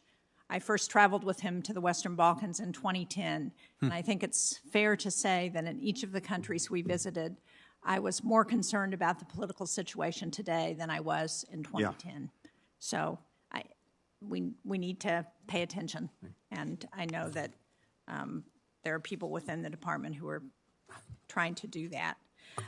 I want to go now to the Office of Global Women's Issues, because I was pleased to see that the budget increased funding for that office, which is long overdue. And I wonder if you could talk a little bit about why you think this is important and really the gender lens with which we should be looking at foreign policy in many ways. Thank you, and again, thank you as well for your ongoing leadership on this. I think the budget request is substantial, and by design. We are looking overall for about $2.6 billion to try to do a number of things to advance gender equality, to prevent and respond as necessary to gender-based violence, and to promote women, peace, and security. And simply put, all of these things are not only, in my judgment, the right thing to do, they're also the necessary thing to do if we're going to have societies that are making the most of their potential with the full inclusion of women across the board, economically, politically, et cetera. It is necessary as well in terms of, I think, effectively dealing with conflict and making sure that women's voices and women's leadership is engaged to both prevent and deal with that. We know the track record when that happens is much better than when it doesn't. And because there are significant and severe threats, some of which have been accentuated by COVID-19, where we know that vulnerabilities for a variety of reasons have increased, not decreased, in recent years. So we have a number of things that we're trying to do that are reflected in the budget and in our programs. With regard to gender-based violence, there are a series of programs that would be funded by this request to offer support, to offer services, to use our foreign assistance as well as our diplomatic action, again, to prevent and to deal with as necessary. One of the critical aspects of this that I know you know very well and that you've spoken about is, for example, making sure that we have, in refugee situations, a gender-based approach to making sure that there is safe access to food, water, medicine, sanitation, hygiene, and that these are factored in not only into our programs, but into the work that we're doing with the organizations that provide these services, and the budget and our programs reflect that. We also are very focused, again, on women, peace, and security, and working to support the participation, the leadership, the empowerment of women in decision-making on peace and security issues. This is very much a part of our diplomacy, again, because we know that it produces better outcomes. So we're pushing with diplomacy, with public diplomacy, amplifying voices of local women, women-led organizations.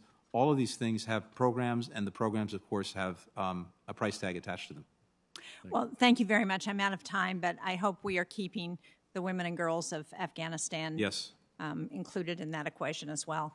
Thank you very much. Thank you. Senator Young. Thank you, Chairman. Good to see you, Secretary. Thank you.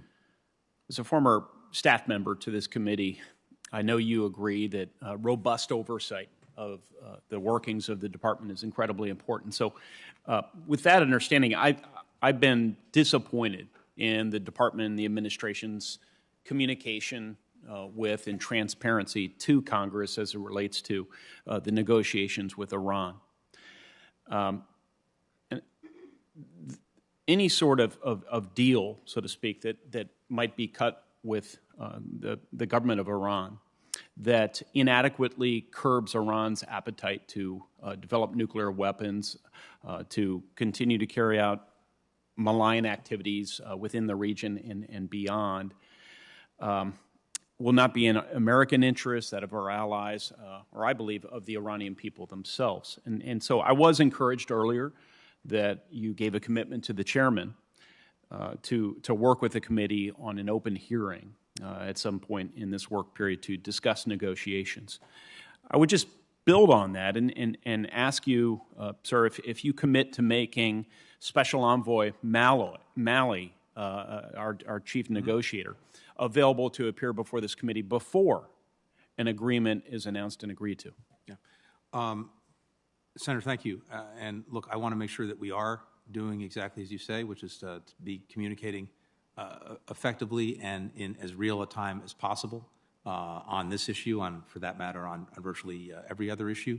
I know that Special Envoy Malley has been engaged in one way or another with members of this committee and Congress throughout the course of these negotiations, as well as, of course, with allies and partners. I want to make sure that continues to happen. So we will look for an opportunity to make sure that people are brought as up to date as we possibly can, including by him or other members of his team. We're happy to work with you on that.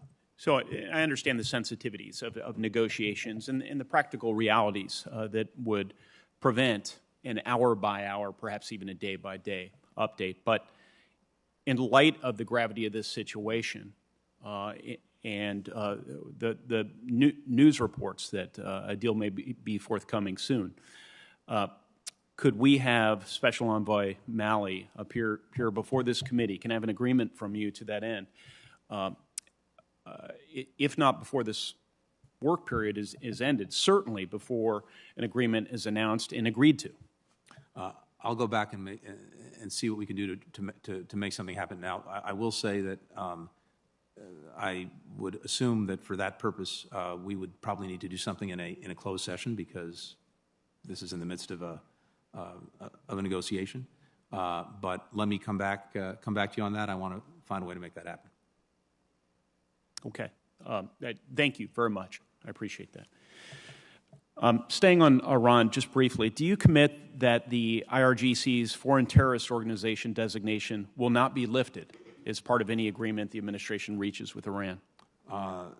The only way I could see it being lifted is if Iran takes steps necessary to justify the lifting of that designation. So it knows what it would have to do in order to see that happen. Do you agree that IRGC's FTO designation will not be lifted merely at the negotiating table, meaning not just concessions made at the negotiating table, a pattern of constructive behavior would have to occur over a period of time? I can speak vaguely only to this matter in order for the FTO designation to be removed. Yes, this would, irrespective of the nuclear negotiation, just with regard to the FTO, it would require Iran to take certain actions and to sustain them. And of course, if it purported to do something and then didn't, and a designation, any kind of designation were lifted, it can always be reimposed. As you know, there's a long history to this when it comes to the IRGC designation. The Bush administration looked at it, did not do it. The advice was not to do it because it didn't gain anything but might create actually more dangers for our people and forces in the region. The Obama administration came to the same conclusion. When President Trump decided to do it, it was against the advice of his chairman of the Joint Chiefs of Staff, his military, and the intelligence community, because in the judgment of those the two administrations and senior leadership in President Trump's administration, the gain was minimal and the pain was potentially great. Yeah. And again, as a practical matter, the designation does not really gain you much because there are myriad other sanctions on the IRGC. The primary sanction when it comes to the FTO designation actually is a travel ban. And the people affected by that ban when it comes to the IRGC, as you know, the IRGC is a large force that has a lot of conscripts in it. They would not be able to travel. The people who are the real bad guys have no intention of traveling here anyway. I'm going to move on to Burma because I have a very large Burmese-American diaspora community, and I care a lot about this issue. I applaud the administration's decision to formally declare the persecutions and killings of Rohingya people by the Burmese military a genocide. This is something Senator Merkley, Cardin, and many of my colleagues on this committee have pushed for, and I commend the administration for that. Situation in Burma following last year's coup continues to inflict deep suffering on the people in the country and many diaspora families like those in Indiana. As you know, the FY22 NDAA required a briefing to Congress within 60 days of passage, examining a variety of policy options as it relates to the United States' response to the ongoing crisis in Burma. Among those issues are determination on the legitimacy and recognition of the national unity government, holding those in the military accountable for their crimes, including sanctions, and looking into strategic interests and actions of the People's Republic of China. We're long overdue for said briefing, and legislative response is, of course, suffering on account of this. And I fully acknowledge how many challenges the administration is tending to, but we do need action here. And so I just ask you, Mr. Secretary, would you commit to working with others in the administration to follow the law and brief Congress on these matters as soon as possible? Yes. Thank you. I'll be following up. Thank you. Well, Mr. Secretary, just some final questions to wrap up. I just came back from a trip with a series of colleagues, both on this committee and off, on Australia, Japan, and Taiwan. And what became clear to me, not only in this trip, but with all of the ambassadors that we hosted of the ASEAN nations here in Washington, is that unless we have an economic and trade agenda, we will not meet the strategic competition challenge that we have with China, and we will not necessarily meet the reach for some of these countries to engage in a way that we want them on the security question, because they just feel that we are not engaged.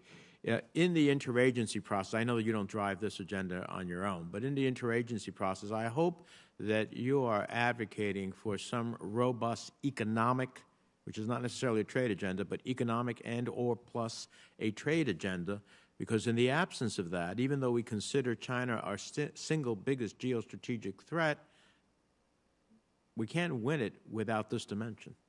I strongly agree with you, Mr. Chairman. I think that's exactly right. We are pursuing that. We are launching what we call the Indo-Pacific Economic Framework that addresses, I think, part of this challenge. It includes a number of things. It includes trade facilitation. It includes standards for the digital economy and technology.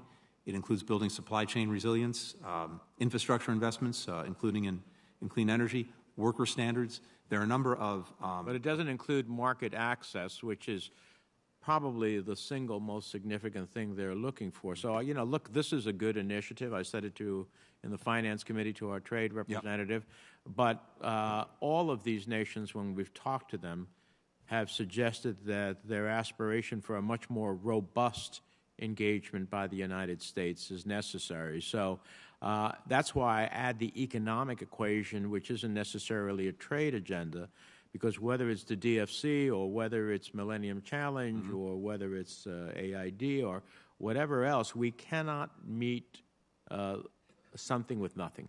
Again, I very much agree with your premise. And I hope you'll just be a strong voice within the interagency process. I intend to make that point to the President and others as well. And in that context, in our visit to Taiwan, it's very clear to me that if China could ultimately overcome Taiwan, which produces 90% of all the high-end semiconductors in the world, which means for the average American who may be watching, in everything that we use, the phone that we have, the car that we drive, the refrigerator we keep our food in, and I could go on, there are semiconductors.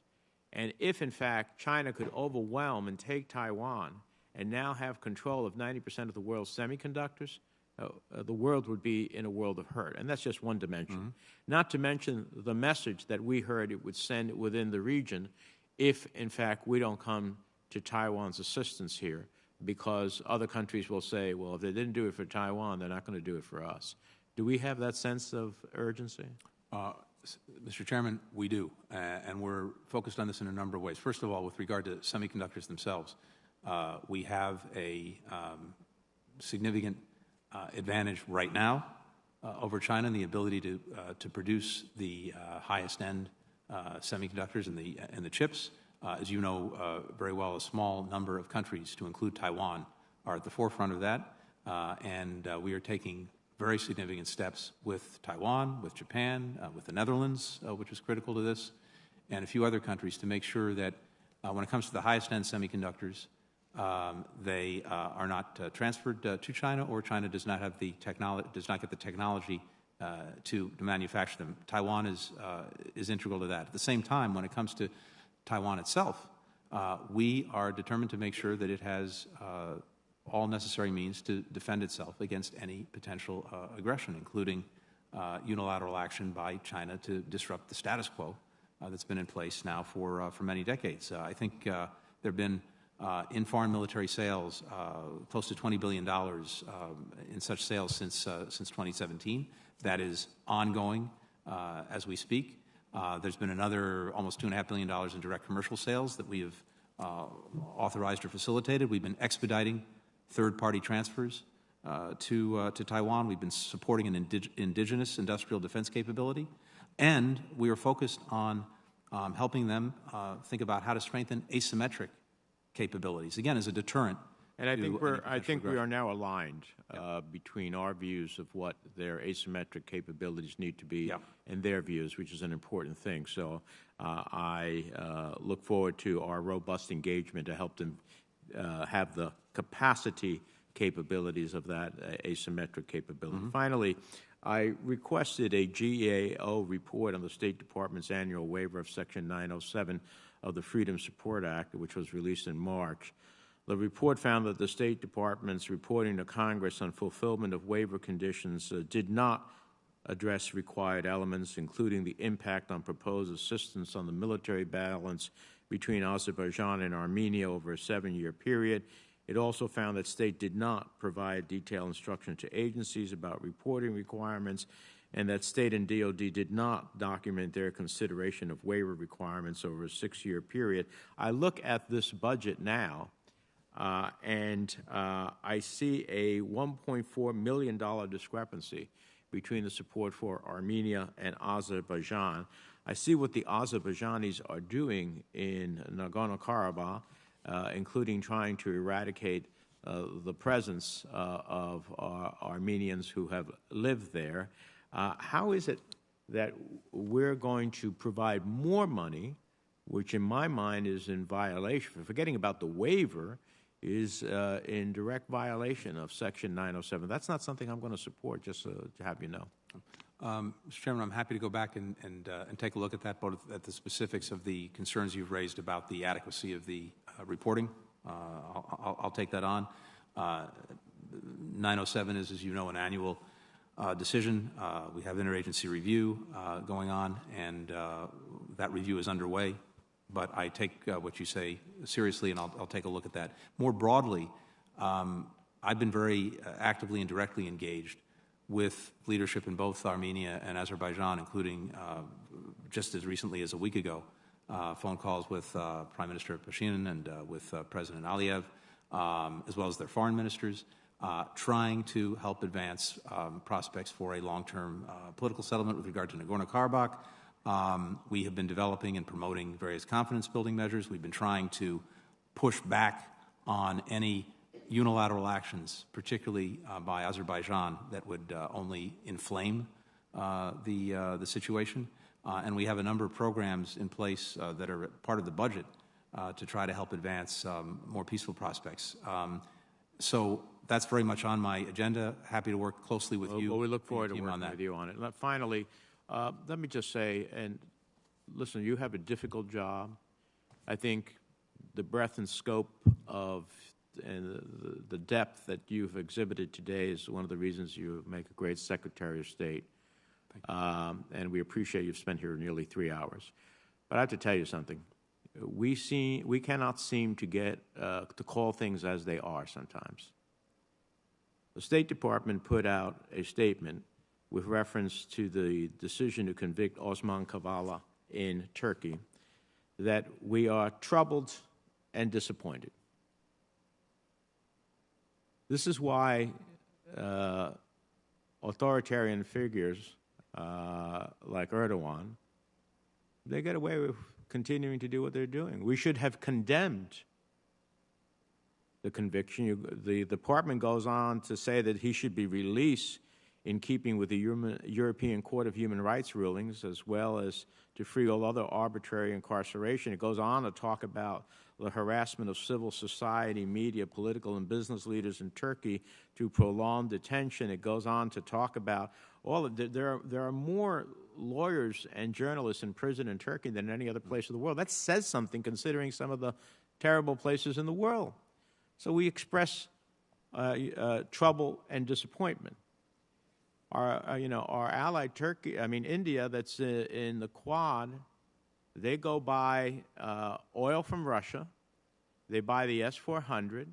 They abstain at the United Nations, but they're a member of the Quad. So at some point, messages that we send globally here are inconsistent. I've heard President Biden say that he stands up for human rights and democracy in the world. I believe him. That's his history from the time he sat where I'm sitting today. But man, when we say we're troubled and disappointed, that doesn't cut it. When we allow someone who we've invited to be part of the Quad to go ahead and purchase the S-400, go ahead and purchase Russian oil in violation of the global sanctions we're creating, go ahead and, vote against our position and most of the world's position at the United Nations, if you think you can do all those things and still get whatever it is that we give, which is a lot, then you will. So I just hope that, Mr. Secretary, you'll look at some of the positions that we take and equivocate less and be more forcefully directed as to what people should or should not be able to do. Mr. Chairman, first I take your point about that specific statement, and I will go back and have a look at that myself. More broadly, and I said this at the outset, I think we're at a very important strategic moment as various countries, to include the countries you've cited, are thinking about and possibly reconsidering some of their other relationships, including with Russia. And as a strategic proposition, I think it's very much in our interest to encourage that and work with that and see what we can do to make sure that, along with success for Ukraine in Ukraine, we also take advantage of other strategic opportunities that may present themselves as a result of Russia's aggression, as well as dealing with some of the new challenges we face. So I think that also has to factor into our thinking about how we approach things. Some countries have had decades-long relationships, as you know very well, with Russia that take time to change and to adjust. So I hope that as we do this, we want to be as effective as we can in getting the right strategic result, even as, to your point, we keep faith with our basic principles, especially when it comes to human rights. Listen, I agree with you. Look, on India, I want India to be aligned, not with us, is the final point I make. As I traveled all over this region and to receive foreign dignitaries here, I say the choice is not between the United States and China. The choice is, what type of world do you want to live in? One that is ultimately governed by the rule of law, where you get to choose who governs you, where you get to worship as you please, where you get to ultimately achieve economic success by the use of your intellect or the sweat of your brow, or is it a world where you're minded, where you don't get to choose who governs you, where you don't get to worship as you please, where you're put in a concentration camp because of who you are, and the list goes on. That's the choice. But at the end of the day, in the pursuit of making that choice clear, I hope that we will hold higher expectations of some of those who we describe as allies, because historically some of these countries who view themselves as non-aligned, ultimately, if they can have it both ways, they will. And at some point, there has to be a definition of which type of world do you want to live in. With the thanks of the committee for your very extensive responses to everybody's questions here and your service to our country, this record will remain open until the close of business tomorrow, and this hearing is adjourned.